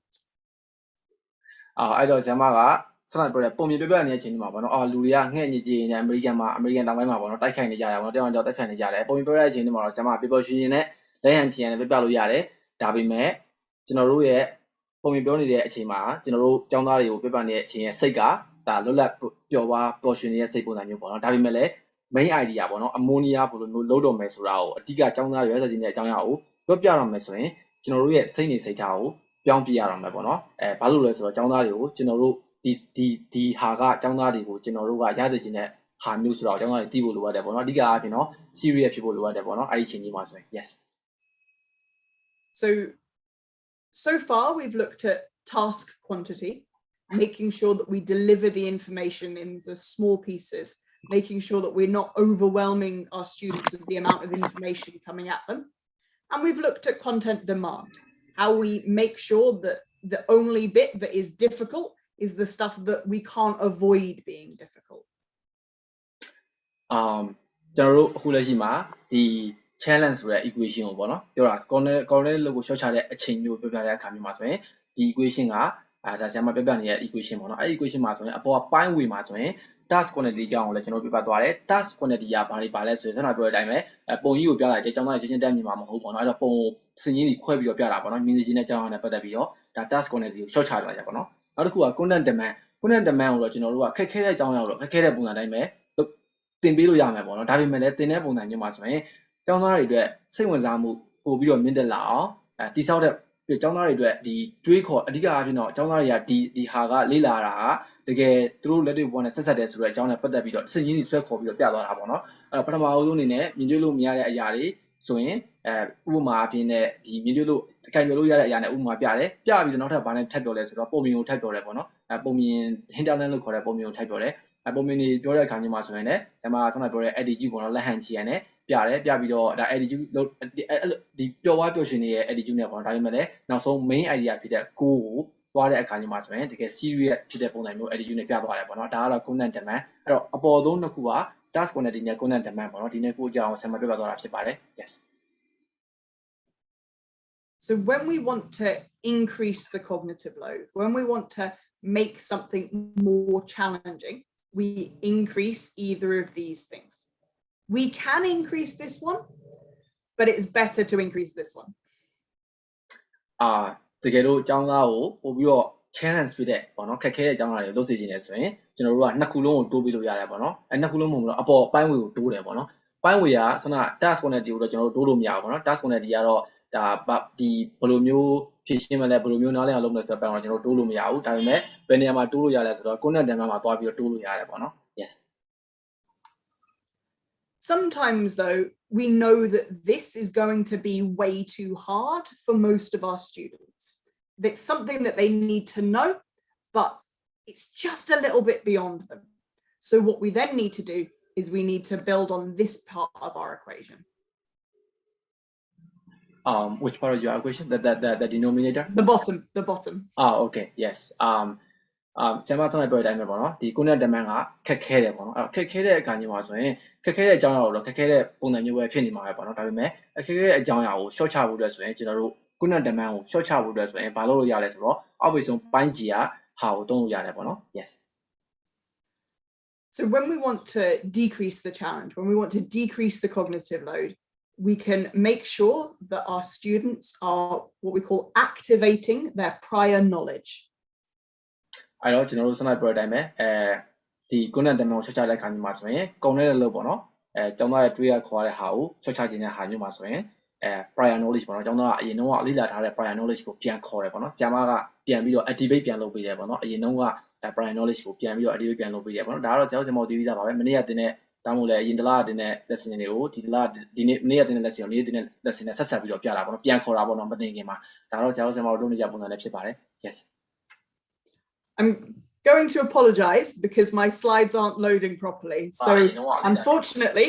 there's going to be no diagrams. So I'm going against what I'm telling you to do. I'm just going to speak. I'm sorry. It's no problem. But ကျွန်မပြောတဲ့ပုံစံကကျွန်တော်ပြောရဆိုရင်စကားလုံးနဲ့ပြောရဆိုရင်ကျွန်တော်တို့ channel ကတလန်းကြောင်းအောင်ဝင်တာပေါ့နော်ဒါပေမဲ့တလန်းကြောင်းအောင်ဝင်တဲ့ခါမျိုးမှာဆိုရင်ပြုတ်သိပြီးတော့ဝင်လာတဲ့ခါမျိုးရှိတယ်မမြင်တတ်ဘူးပေါ့နော်မမြင်တဲ့ခါမျိုးမှာဆိုရင်ပုံတွေပြဖို့လိုပါသေးတယ်ပေါ့နော်ဒါပေမဲ့လည်းကျွန်မကသူ့ရဲ့ PowerPoint slide ကတင်ပြီးတော့အလုံးလုပ်တဲ့အတွက်ကြောင့်မလို့ဒီစကားနဲ့ပဲရှင်းပြမယ်ပေါ့နော်အဲစကားနဲ့ရှင်းပြရဲဆိုတာလေဆရာမပြောတဲ့ပုံစံနဲ့ဆန့်ကျင်နေရဲဆိုတာလေသူသိတယ်ပေါ့နော်ဒါပေမဲ့လည်း तू က sorry လို့ပြောထားတယ်ပေါ့နော် yes Thank you. So in order to make sure that our students are activating their prior knowledge, the best way to do this is to ask them questions.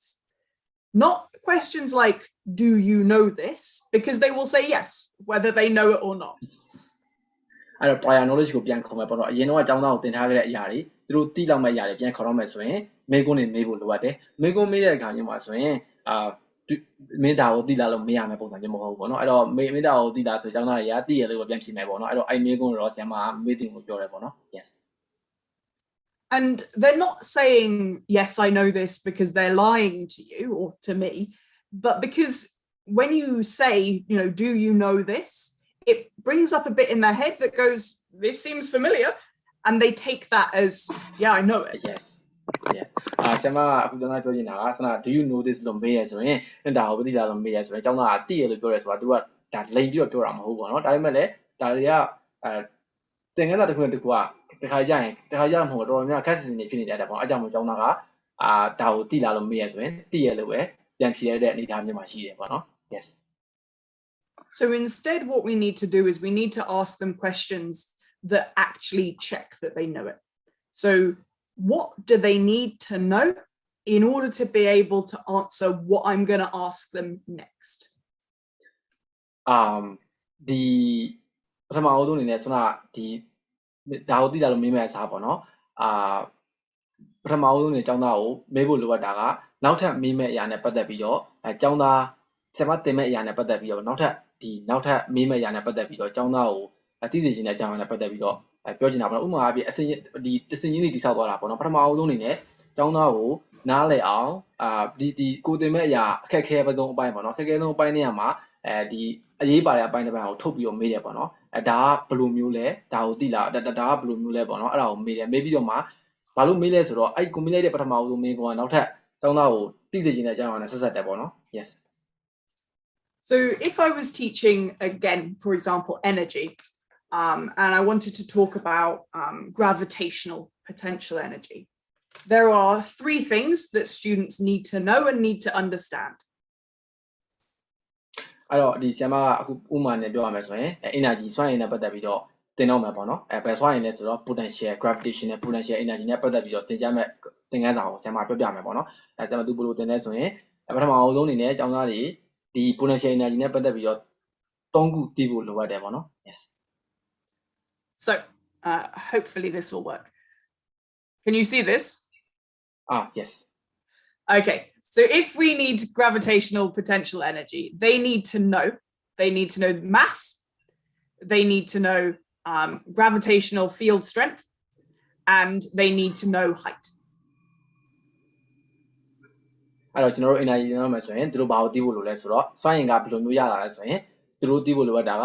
mass သိဖို့လိုတယ်GFS gravitational field strength GFS stand for gravitational field strength so gravitational field strength ကိုသိဖို့လိုအပ်တယ်ပြီးတော့ height ပေါ့နော်အမြင့်သိဖို့လိုအပ်တယ်ပေါ့နော် yes so students need to be able to get that information out of a question they need to be able to identify what mass is what gravitational field strength is what height is အဲ့တော့ကျွန်တော်တို့ energy ကြောင်းကိုဆရာမစတင်တော့မဲ့အခါဆိုရင်ဒါပုံသဏ္ဍာန်ရှိရပါတော့ဒါတော့ဆရာတို့ဆရာမကိုတည်ပြီးသားလည်းဖြစ်မှာပါအဲ့ဒါပုံသဏ္ဍာန်တင်တဲ့ခါမျိုးမှာဆိုရင်ပုံသဏ္ဍာန်ထဲမှာပါတဲ့တစ်ခုချင်းစီကိုသူတို့ပထမအောင်ဆုံးအနေနဲ့သိဖို့လိုအပ်တယ်ပေါ့နော် mass ကပါလဲ height ကပါလဲ gravitational field strength ကပါလဲဆိုတော့သိဖို့လိုအပ်တယ်ပေါ့နော် yes they need to have some idea about what energy means so I might ask them some questions about the units အဲ့တော့ဆရာမကကျောင်းသားတွေကလည်း energy ဆိုတဲ့ပတ်သက်ပြီးတော့ဒီနဲ့ဘာသိဖို့လိုအပ်သေးတယ်ပေါ့နော်အဲ့တော့ပထမအဆုံးအနေနဲ့ဆရာမက energy နဲ့ပတ်သက်ပြီးတော့သူ့ရဲ့ unit ကဘာလဲဆိုပြီးတော့မေးကောင်းမေးလိမ့်မယ်ပေါ့နော် yes so I might say okay what is the unit for energy အဲ့တော့ဆရာမကဒီ energy ရဲ့ unit ကဘာလဲလို့မေးလိမ့်မယ်ပေါ့နော်ကျောင်းသားပထမအဆုံးအနေနဲ့ I also want to know that they know the difference between the unit and the symbol ပြီးတော့နောက်ပြီးကြတော့ကျွန်တော်တခါကြရင်မှားတာမျိုးရှိတယ်ပေါ့နော်ဒီ unit နဲ့ symbol နဲ့ကိုတခါကြရင်မှားတာမျိုးရှိတယ်ပေါ့နော်အဲ့တော့ဆရာမကunit နဲ့ symbol နဲ့ပတ်သက်ပြီးတော့လဲသူ့ရဲ့ unit နဲ့ symbol နဲ့ပတ်သက်ပြီးတော့မေးဦးမယ်ပေါ့နော်ဘယ်ဥစ္စာ unit လဲဘယ်ဥစ္စာ symbol လဲပေါ့နော် energy ရဲ့ yes so if we take our example of energy again the unit is joules but the symbol is E အဲ့တော့ energy မှာဆိုရင်သူ့ရဲ့ unit က joule ပေါ့နော်သူ့ရဲ့ symbol ကE ပေါ့နော် yes if my students don't know the difference between these or they can't find for example mass in a question then I've got no chance of being able to teach them about gravitational energy အဲ့တော့ဒီမှာဆိုရင်နောက်ထပ် essay ပိုင်းတစ်ခုက equation ထဲမှာပါတဲ့အရာဒီတစ်ခုပေါ့နော်ပထမအဆုံးအနေနဲ့ပါတဲ့ဥမာ mass ကိုကျောင်းသားတွေကမသိဘူးဆိုရင်ဒါဆိုရင်တရားသွားပြီ gravitational field strength ကိုကျောင်းသားတွေကိုသင်လို့ရမှာမဟုတ်ဘူးပေါ့နော်အဲ့တော့ပထမအဆုံးအနေနဲ့ဆရာပြောချင်တာတစ်ခုက mass ကိုသင်လို့မရဘူးဆိုရင်ရှေ့ကိုဆက်သွားလို့မရဘူးပေါ့နော် yes when we make when we learn something new we actually build a connection in our brain So we have what we already know, like this, and it's connected. When we learn something new, it's like it's over here somewhere, and I've got to get there. ကျွန်တော်တို့တခုလေ့လာတော့မှဆိုရင်ကျွန်တော်တို့ရဲ့ဒီအုံနောက်ထဲမှာပေါ့နော်ကျွန်တော်မနေ့ကပြောသွားပြီးတော့ပါတယ်ပေါ့နော် memory trace တွေဖြစ်လာတယ်ပေါ့နော်ဒီလိုမျိုးဒေါ်လေးတွေဖြစ်လာတယ်ဖြစ်လာပြီးတော့ဒီအဲ့ဒီဒေါ်လေးတွေကဆက်ဆက်ပြီးတော့တွားတယ်ပေါ့နော်တခုလေ့လာတိုင်းကုန်းနောက်ထဲမှာရှိတဲ့ဒီဒေါ်လေးတွေပေါ့နော်အဲ့ဒါတွေကဆက်သွားတယ်ပေါ့နော် yes If my students don't have their prior knowledge activated, these parts, if you like, they won't be ready to make this connection.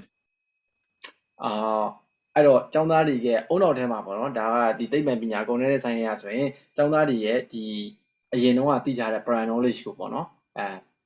activate မလုပ်ထားဘူးဆိုရင်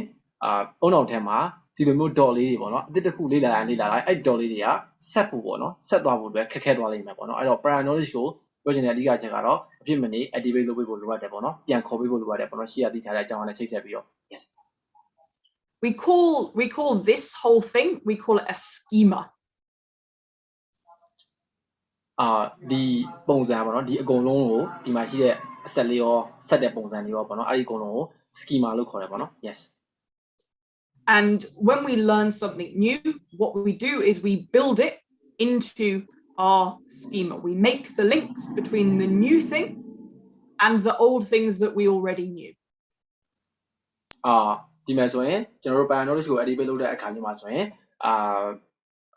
ဒီရှေ့အရင်တုန်းကချိတ်ဆက်ထားတဲ့အဆက်လေးရှိရပေါ့နော်ဒီဘယ်ဘက်မှာရှိတဲ့အဆက်1 2 3 4 5ခုပေါ့နော်အဲ့ဒီအခါမှာဒီအစ်လေးလာမယ့်အရာဟိုဒီညာဘက်ဆုံးကအဆက်အကြီးပေါ့နော်အဲ့အဆက်ကြီးနဲ့ချိတ်ဆက်တော့မယ်ဆိုရင် prior knowledge ကို activate လုပ်တဲ့အခါမျိုးမှာဆိုရင်ဒီမှာအရင်တုန်းကလေ့လာထားတဲ့အဆက်နဲ့ connection နဲ့ပေါ့နော်ဒီရှေ့မှာရှိနေမဲ့ connection နဲ့ချိတ်ဆက်သွားတယ်ပေါ့နော်အုံနောက်ထဲမှာ yes So every lesson that I teach, I will start with questions about their prior knowledge. အဲ့တော့ဆရာမအမြဲတင်တဲ့သင်ခန်းစာတိုင်းမှာဆရာမဘယ်ဟာနဲ့စလဲဆိုတော့သူတို့သိထားကျောင်းသားတွေအရင်တော့သိထားတဲ့အကြောင်းအရာနဲ့စပြီးတော့မေးတယ်ပေါ့နော်စတင်တယ်ပေါ့နော် prior knowledge နဲ့ prior knowledge ကို activate လုပ်ပြီးတော့စတယ်ပေါ့နော် yes Part of the reason that I'm doing that is to make sure that they actually have the bits that they need. ပထမနောက်ထပ်တစ်ခုကဒီ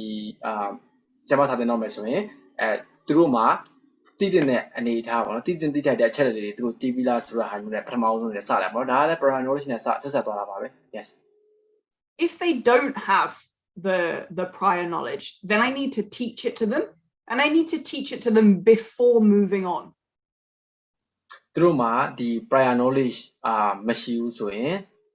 ဆရာမက prior knowledge ဆိုတာအရင်တော့သိထားတဲ့အရာပေါ့နော်ဘာမှမှာပေါ့စွမ်းရည်ကြောင်းသင်တော့မယ်ဆိုစွမ်းရည်ကြောင်းကျောင်းသားတစ်ခါမှမသိသေးဘူးဆိုစွမ်းရည်ကြောင်းကိုဆရာမကဆွမ်းလိုက်ပြောတာပေါ့နော်ပတ်စံနဲ့ဥပမာပေးရပေါ့နော်ဘယ်လိုနေမျိုးသွားလို့ရတယ်အဲ့မှာပုံမြင်နဲ့တိစောက်သွားတယ်အဲ့လိုပုံစံမျိုးပေါ့နော်အဲ့တော့ prior knowledge မရှိဘူးဆိုရင်ဆရာမကပထမဆုံး prior knowledge ကိုရအောင်လုပ်တယ်ပေါ့နော်သိတဲ့နဲ့ရအောင်ချိတ်ဆက်ပြီးတော့ပြတယ်ပေါ့နော် yes So say I asked the students some questions and I found that they didn't have these two bits of prior knowledge. Maybe that's that they don't know what mass is. They can't tell me that it's measured in kilograms, or maybe they don't know that energy is the symbol is E, something like that. ပြီးတော့ကျွန်တော်ပြောတဲ့ energy တင်တဲ့အခါကျမှဆိုရင်ကျောင်းသားက prior knowledge မသိဘူးဆိုရင် energy ကကျွန်တော်ပြောတဲ့အတိုင်းပဲပေါ့နော် mass ကို gravitational field strength နဲ့ height နဲ့ညှောက်တာပေါ့နော်အဲ့ဒီခါကျမှဆိုကျောင်းသားက mass ဆိုတာဘာလဲမသိဘူးပေါ့နော်energy ဆိုတဲ့ symbol က E ဆိုတာလည်းဘာမှမသိဘူးဆိုတဲ့အနေအထားမျိုးရှိနေတဲ့အနေအထားမျိုးပေါ့နော်အခုချိန်က yes If they don't have these two things, then this new thing that I'm teaching them about gravitational potential energy, they can't make these connections because there's nothing there for them to connect it to. အဲ့တော့ဆရာမကကျွန်တော် gravitational field strength ကိုဆက်ပြီးတော့သွားမယ်ဆိုရင် energy ဆိုတဲ့အကြောင်းသားကမသိဘူး mass ဆိုတာလည်းအကြောင်းသားကမသိဘူးဆိုရင် gravitational field strength ကဆက်ပြီးတော့သွားလို့မရဘူးပေါ့နော်ဘာလို့လဲဆိုတော့ရှေ့က prior knowledge က activate မလုပ်ထားဘူးပေါ့နော်မသိရတဲ့အတွက်ကြောင့်မလို့ချိတ်ဆက်ပြီးတော့အုံနောက်ထဲမှာမသွားနိုင်ဘူးပေါ့နော် yes So we start by asking questions to make sure. Sorry. Oh, sorry. Yes. အဲ့တော့ကျွန်တော်တို့ ဘာနဲ့စအောင်ဆိုတော့မေးခွန်းတွေမေးရတဲ့စတယ်ပေါ့နော်ဘာလို့မေးခွန်းတွေမေးအောင်ဆိုတော့ prior knowledge ကို activate လုပ်ဖို့အတွက်မေးခွန်းတွေမေးရတဲ့စတယ်ပေါ့နော် yes We ask those questions to make sure that they have the prior knowledge and to make sure that they have got that prior knowledge ready to make new links with. အဲ့တော့ကျွန်တော်တို့ဆုံးလိုက်ပြောတဲ့အတိုင်းပဲ prior knowledge ကိုကျောင်းသားမှာရှိဖို့ပထမအောင်ဆုံးနေနဲ့စပြီးတော့ဦးတည်တယ်အဲ့လိုရှိစေခြင်းတဲ့အတွက်ကြောင့်မလို့activate လုပ်စေခြင်းတဲ့အတွက် activate လုပ်ဖို့အတွက်ကြောင့်မလို့မေခွန်းနဲ့စတယ်ပေါ့နော်အဲ့တော့ prior knowledge မရှိဘူးဆိုရင်တော့ဆရာရဲ့တာဝန်ပဲပေါ့နော်ဆရာဆရာမရဲ့တာဝန်ပဲဖြစ်တဲ့ကျောင်းသားကို prior knowledge ရဖို့အတွက်လုပ်ပေးဖို့ပေါ့နော် yes So task quantity, making sure the information is small, making sure that it's not overwhelming. Content demand, making sure that the hard things are the hard things and not everything else. Prior knowledge, the stuff that they already know, do they have it and is it ready?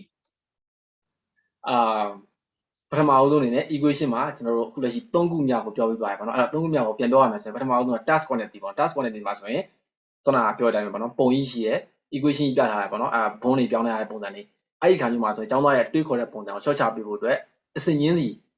ဒီ information ကို short ချ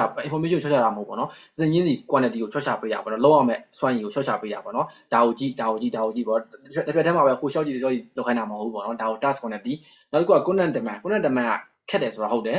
ခက်တယ်ဆိုတဲ့အကြောင်းအရာတစ်ခုကိုကျောင်းသားကိုသိစေချင်တာပေါ့နော်အဲ့ခက်တယ်ဆိုတဲ့အပိုင်းတစ်ခုကိုပဲကျောင်းသားကိုသိစေချင်တာပေါ့ကျွန်တော်ဘာမှမတွေးခိုင်းဘူးပေါ့နော်ဘာမှလည်းမစဉ်းစားခိုင်းဘူးအဲ့ဒီအပန်းကိုပဲရအောင်သွားတာပေါ့နော်ဒါကို content demand လို့ပြောတယ်content demand ပြောတဲ့အခါမျိုးမှာဆိုတော့ဆက်လာပြောတဲ့မျိုးမြင်ရတဲ့အရာကိုမြင်ရတဲ့အရာနဲ့ချိတ်ဆက်တဲ့ပထမအောင်ဆုံးအဲ့လိုမှမဟုတ်ဘူးပုံမြင်နေနဲ့ပြောပြီးတော့စိတ်ကျောင်းသားကိုစိတ်ဝင်စားအောင်နောက်ဆုံးအဓိကသိစေချင်တဲ့အကြောင်းအရာကိုသွားတယ်ပေါ့နော်နောက်တစ်ခုကတော့ prior knowledge မှာဆိုရင်ဘာလဲဆိုတော့ဒီကျောင်းသားကိုအရင်တော့သိထားတဲ့ဘူးတူတာနဲ့ချိတ်ဆက်ပြီးတော့ပြတာရှိတယ်ကျောင်းသားကအဲ့လိုအရင်တော့ချိတ်ဆက်ထားတဲ့သိထားတဲ့ဘူးတူတာမရှိဘူးဆိုရင်ရှိလားမရှိလားပထမအောင်ဆုံးရှိရဆိုပြီးတော့စဉ်းစားရဆိုပါတော့အဲ့ဒါဆိုရင်ကျောင်းသားကိုprior knowledge ကိုပြန်ခေါ်စေချင်တာပေါ့နော်သူတို့ရဲ့ prior knowledge ကို activate လုပ်တဲ့အခါမျိုးမှာဆိုရင်ပထမအောင်ဆုံးအနေနဲ့စလုပ်အောင်မှာမေကွန်မေးရနဲ့စတယ်အရင်တည်ထားတဲ့ဘူးတူတာကိုပြန်ခေါ်လာဆိုရင်မေကွန်မေးရနဲ့စတယ်ပေါ့နော်မေကွန်မေးတဲ့အခါမှာဆိုရင်လည်းဒါကိုသိလာလို့မရဆိုပုံစံမျိုးနဲ့စတာမဟုတ်ဘူးအထက်ကပါတဲ့အကြောင်းအရာနဲ့အဓိကသွားပြီးတော့စတာပေါ့နော်ဒါကတော့ prior knowledge ပါအဲ့တော့သုံးခုပြောပြီးသွားပြီပေါ့နော်ဒီ equation မှာဆိုရင်နောက်တစ်ခုကျန်သေးတယ်ပေါ့နော် yes So how do we check that they've got this prior knowledge? အဲ့တော့ကျွန်တော်တို့ကျောင်းသားကတကယ်ရော prior knowledge ရှိလားမရှိလားကိုကျွန်တော်တို့ဘယ်လိုမျိုးစစ်ဆေးမလဲပေါ့နော် The easiest way to do it is to ask lots of questions. အဓိကလွယ်ဆုံးနည်းလမ်းက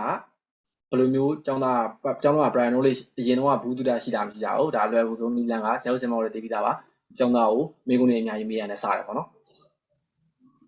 I don't know what your classrooms are like, but in our classrooms, every student has a mini whiteboard, like a small whiteboard that they can write on themselves. ဒီမှာဆရာတို့ဆရာမတို့ရဲ့ဒီစာသင်ခန်းတွေထဲမှာတော့ဘယ်လိုမျိုးလဲတော့မသိဘူးပေါ့နော်သူတို့ကျောင်းမှာရှိတဲ့စာသင်ခန်းတွေမှာတော့ကျောင်းသားတွေမှာဒီ mini whiteboard လေးရှိရပေါ့နော်သူတို့အကုန်လုံးရေးလို့ရတဲ့ဟာမျိုးတွေရှိတယ်ပေါ့နော်ကျွန်တော်တို့မှာလည်းရှိရတယ်မှာလည်းကြောက်တင်မုံကိုစားဖို့တို့ကတော့ yes What I would do is I would look at what I'm going to teach and I would think about what is it exactly that they need to know in order to learn the new thing. အဲ့တော့ပထမဆုံးအနေနဲ့ဆရာမကိုတင်မဲ့ကျောင်းနဲ့ပတ်သက်ပြီးတော့ကျောင်းသားတွေအစ်စ်ပေါ့နော်သင်ခန်းစာအစ်စ်ဆိုရင်ကျောင်းသားတွေဒီသင်ခန်းစာအစ်စ်မှာဘာတွေသိဖို့လိုအပ်လဲဆိုတာနဲ့ပထမဆုံးစဉ်းစားပြီးတဲ့အခါမျိုးမှာဆိုရင်အဲ့သင်ခန်းစာအစ်စ်တွေက content တွေကိုသိဖို့အတွက်ဆိုရင်ကျောင်းသားတွေပထမဆုံးဘာတွေသိဖို့လိုအပ်ဆိုပုံစံမျိုးနဲ့စပြီးတော့စဉ်းစားရတယ်ပေါ့နော် yes I would then make sure that every student has their mini whiteboard in front of them. I would be very, very explicit about exactly how they're going to use them. And then I would ask the question. အဲ့တော့ကျွန်တော်ဆရာမကစာသင်ခန်းထဲမှာဆိုကျောင်းသားတွေရဲ့ရှိမှာအနည်းဆုံးတော့စာအုပ်ပဲဖြစ်ဖြစ်ပေါ့နော်ကြောက်တင်မှုပဲဖြစ်ဖြစ်တစ်ခုခုရှိဖို့တရားအောင်လုပ်ထားမယ်ပြီးတော့သူတို့အဲ့စာအုပ်ဒီကိုယ့်ရဲ့ရှိမှာရှိတဲ့ whiteboard ကိုဘယ်လိုမျိုးရေးမလဲပေါ့နော်အဲ့ဒါကိုရေးရမယ့်ပုံစံနဲ့ပတ်သက်ပြီးတော့ဆရာမကတရားပြထားတယ်ပြီးတော့ဆရာမကအခုနောက်တစ်ဆင့်အနေနဲ့ဘာလုပ်တော့မလဲဆိုတော့ prior knowledge ကို activate လုပ်တော့မှာပေါ့နော် yes The way that we use the mini whiteboards means that I can see every single student in the room. I can see what they're thinking without having to ask each individual student what they're thinking, because some of my classes are quite large. ဘာလို့လဲဆိုတော့ဆရာမဆန္ဒပြောတဲ့အတိုင်းပဲပေါ့နော်ဒီ mini whiteboard လေးသုံးတော့မယ်ဆိုရင်ကျောင်းသားတွေကိုပထမဆုံးအနေနဲ့ဘာကိုပေးတည်မလဲဆိုတော့ဆရာမကသူတို့ဘာကိုရေးထားလဲဆိုတာကိုဆရာမကအကုန်လုံးဘာရေးလဲဘာဘယ်လိုတွေးနေရလဲဆိုတာကိုမြင်နေရတယ်ဆိုတော့ကျောင်းသားကိုပထမဆုံးအနေနဲ့ပြပြထားတယ်ပေါ့နော် yes They then write their answer on the whiteboard, they show me, and I look around. If about 70% know it, then I'm probably okay to move on. If less than 70% know it, then I probably need to teach it. အဲ့ထဲမှာပထမအောင်ဆုံးအနေနဲ့ဆရာမမေးခွန်းတွေမေးရပေါ့နော်သူတို့ prior knowledge ကိုအရင်တော့ဆရာမသိသိချင်းတဲ့ကြောင်းနဲ့ပတ်သက်ပြီးတော့အရင်တော့သိထားလားပေါ့နော်ဒီဘူးတုတကသူတို့မှာရှိပြီးသားလားပေါ့နော်အတစ်ကိုမသိခင် prior knowledge ရှိပြီးသားလားမရှိသားကိုစမ်းစစ်တဲ့အခါမျိုးကအကြောင်းသားတွေကိုပထမအောင်ဆုံးအနေနဲ့ whiteboard ကိုပေးထားဒီ mini whiteboard လေးတွေပေါ့နော်ကြောက်တဲ့ပုံပဲဖြစ်ဖြစ်စာအုပ်ပဲဖြစ်ဖြစ်အကြောင်းသားတွေကိုချရေးခိုင်းထားတယ်ပေါ့နော်မေးခွန်းကိုဖြေခိုင်းတယ်အဲ့ထဲမှာချရေးခိုင်းပြီးတဲ့အခါမျိုးမှာဆိုရင်ဆရာမကရောက်ချင်းစီလိုက်ပြီးတော့လိုက်ကြည့်ရပေါ့နော်အဲ့လိုမျိုးလိုက်ကြည့်တဲ့အခါမျိုးမှာဆိုရင်90% နဲ့အထက်က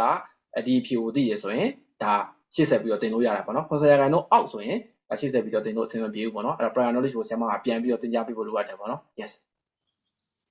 the rest of the students, the 30% who aren't sure on it, I will need to be very careful to make sure that I'm checking that they are following along with what I'm saying. I don't want them to get left behind. နောက်တစ်ခုက90%သိရဆိုရင်လည်းကျန်တဲ့30%ကိုခြံထားလို့တော့မရသေးဘူးပေါ့နော်ဒါပေမဲ့လည်းကျန်တဲ့30%ကိုကျွန်တော်တို့က follow up ပေါ့နော်ပြန်ပြီးတော့နည်းနည်းပါးပါးပို့ပြီးတော့ကူးဆက်ပြီးဖို့လိုအပ်တယ်ပြီးတော့အဆင်ပြေရလားဘယ်နေရာမှာနားလည်မှုဘယ်နေရာမှာနှစ်သိနာပြီးတော့နားမလည်ရလဲဆိုတဲ့ပုံစံမျိုးတွေနဲ့ပတ်သက်ပြီးတော့ follow up လိုက်ပြီးဖို့လိုအပ်တယ်ပေါ့နော်ဘာလို့ဆိုတော့ပကြောင်းသားဟိုမှာခြံထားလို့အဆင်မပြေဘူးပေါ့နော်ဆရာတယောက်အနေနဲ့ yes So once I know that my students they have the prior knowledge and it's ready, then I can start my teaching. And that's when I need to start thinking about my external supports, my content demand, and my task quantity.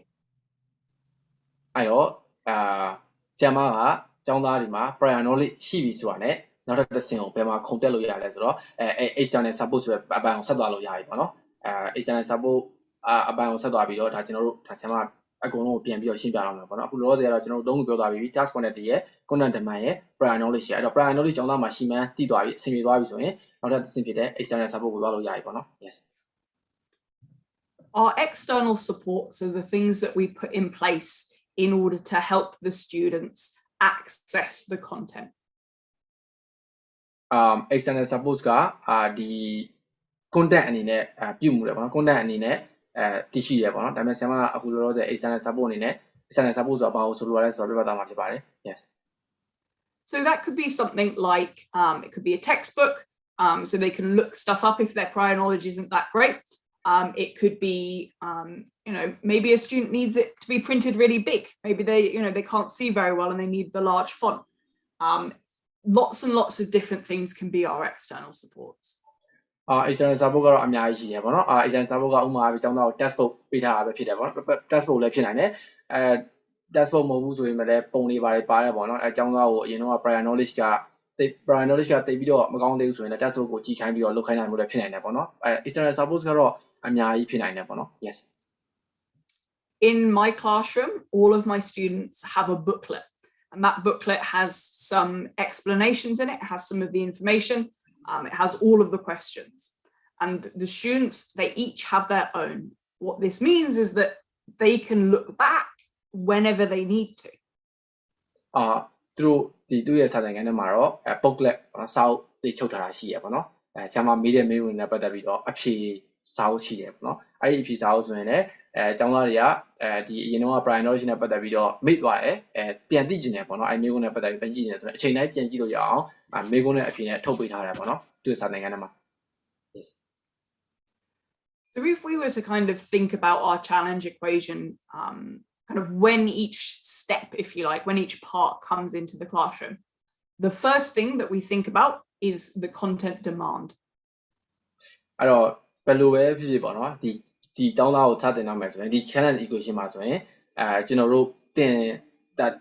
ထမဆုံးအနေနဲ့တွေးဖို့လိုတာပေါ့နော်ဆိုရင် content demand ကိုတွေးဖို့လိုရတယ်ပေါ့နော်ဒါတော့ဆရာတို့ဆရာမတို့ဒါတော်တော်များများလည်းတည်ပြီးသားဖြစ်မှာပါcontent demand ဆိုတာကဘာကိုတင်ရမှာလဲဘယ်လိုအကြောင်းအရာကိုကျောင်းသားကလေ့လာရမှာလဲပေါ့နော်ဒီ content demand ပေါ့နော်အဲ့ဒါခက်ခဲလားဆိုခက်ခဲတဲ့အပိုင်းဒါပေါ့နော်အဲ့ဒါကိုပထမဆုံးနဲ့တည်ဖို့လိုရတယ်ပေါ့နော် yes The reason that we think about the content demand first is because that kind of impacts on all of the other parts of our challenge equation, of the amount of cognitive load that we are going to have. ဘာလို့ content demand ကိုစတွေ့ရလဲဆိုရင်ဒါဘာကိုသင်ရမလဲဘယ်လိုမျိုးတွေသင်ရမယ်ဒါသင်ခန်းစာထဲမှာပါမှာလဲဆိုတာတော့ဆရာတို့ဆရာမတို့ဒါကျွန်တော်တို့ဒါသင်နေကြပုံစံတိုင်းပဲပေါ့နော်ဘာလို့လဲဆိုတော့အဲ့ဒီအကြောင်းကိုဒါအဲ့ဒီအကြောင်းပေါ်မူတည်ပြီးတော့ task ကိုလည်းဒီကလည်းပြောင်းလဲသွားတယ် prior knowledge ကလည်း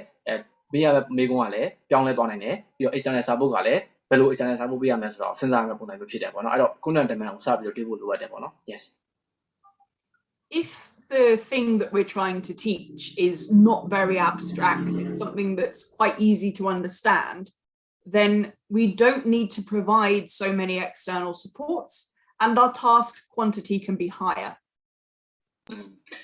ကျွန်တော်တို့သင်မဲ့ကြောင်းက content demand ကလွယ်တယ်ပေါ့နော်လွယ်တဲ့ကြောင်းကသင်တော့မယ်ဆိုရင်ဘယ်လိုမျိုးလဲဆိုတော့ external support သိမလို့ရဘူးပေါ့နော်သိပြီးတော့ဒီအထောက်ပံ့နေကျောင်းသားကိုနားလည်အောင်လုပ်ပြီးမလို့ရဘူးဘာလို့ဆိုတော့ဒါလွယ်တဲ့ content ကိုသင်တာပေါ့နော်ဒါပေမဲ့လွယ်တဲ့ဆိုပေမဲ့လည်းကျွန်တော်တို့ task quantity ကိုပို့ပြီးတော့ညှင့်ပေးဖို့လိုအပ်တယ်ပေါ့နော် yes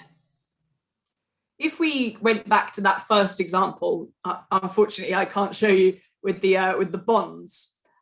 when I teach this I would probably give them the answer ပထမအဆုံးအနေနဲ့ဒီဆရာမကဘုံနေကြောင်းသင်တဲ့အခါမျိုးပါဆိုရင်ပထမအဆုံးအနေနဲ့ဆရာမအဖြေကိုပေးမယ်ပေါ့နော် yes that answer acts as an external support because the students can then see if they're on the right track if they've actually done it correctly they get that instant feedback အဲ့ဒီအဖြေကဘာကြောင့်ပေးရလဲဆိုရင် external support အနေနဲ့ထောက်ပေးတာပေါ့နော်ဘာလို့ဆိုတော့သူတို့တွက်နေတဲ့အချိန်တွေမှာဒါကြီးကမှန်မလားဆိုတဲ့ပုံစံမျိုးကြီးရှိရပေါ့နော်အဲ့တော့ဒီဖြေရမယ်မှမှန်မယ်ဆိုတဲ့ပုံစံမျိုးဖြစ်တဲ့ကြောင့်မလို့ဒါကြောင့်သားတွေကို external support အနေနဲ့ပေးထားတာပေါ့နော် yes there's something that's easier for them to understand I wouldn't give them the answer because they don't need that external support တကယ်လို့ကျွန်တော်ပြောတဲ့အတိုင်းပဲလွယ်တဲ့အရာသင်မယ်ဆိုရင်တော့အဖြေကိုအရင်ဆုံးပေးထားရမှာပေါ့နော်ခက်တဲ့အရာဆိုရင်တော့အဖြေကိုအရင်ဆုံးပေးထားလိုက်တယ်ပေါ့နော်ဘာလို့ဆိုတော့ external support အနေနဲ့ပေးတာပေါ့နော် yes so after we've thought about how abstract the thing that we're teaching is how high is the content how high is the demand of the content then we can start thinking about our task quantity ကျွန်တော်ပြောတဲ့အတိုင်းပဲ content demand မှာဆိုရင်ဘယ်လောက်သင်မဲ့ content ကအကြောင်းသားတွေတော့ခက်ခဲလဲမြင်လို့မရတဲ့အရာမျိုးပေါ့နော်ခက်တော်တော်ကြီးကိုခက်ခဲတဲ့အရာမျိုးလားပေါ့မူတည်ပြီးတော့task quantity ကိုစပြီးတော့စဉ်းစားလို့ရပြီပေါ့နော်နံပါတ်1အနေနဲ့ yes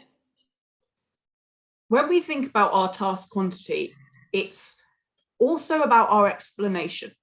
do we need to break our explanation up into little chunks or can we explain the whole thing from start to finish အဲ့တော့ task quantity ကဆရာမပုံထဲမှာပြထားတဲ့အတိုင်းပဲအကုန်လုံးဒီသင်မဲ့အရာကိုတပံထဲရှင်းပြဖို့လိုလားဒါမှမဟုတ်ဘူးဆိုရင်ရှင်းပြဖို့တင်လာပါတော့ဒါမှမဟုတ်ဘူးဆိုရင်chunk ပေါ့နော်အပိုင်းလေးတွေခွဲပြပြီးတော့ကျောင်းသားကိုရှင်းပြတင်လာစဉ်းစားရမယ်ပေါ့နော်ဆရာမပြောသွားတဲ့ဒီ chemical equation ဆိုရင်ဆရာမကပုံကြီးပြသွားတယ်ဆိုချွတ်ခတ်နေရပေါ့နော်အပိုင်းလေးတွေခွဲပြတဲ့အခါကြီးမှာဆိုတော့ဒါကဒီလိုဖြစ်သွားပါလားဆိုပြီးတော့ပို့ပြီးတော့လွယ်သွားတယ်ပေါ့နော် yes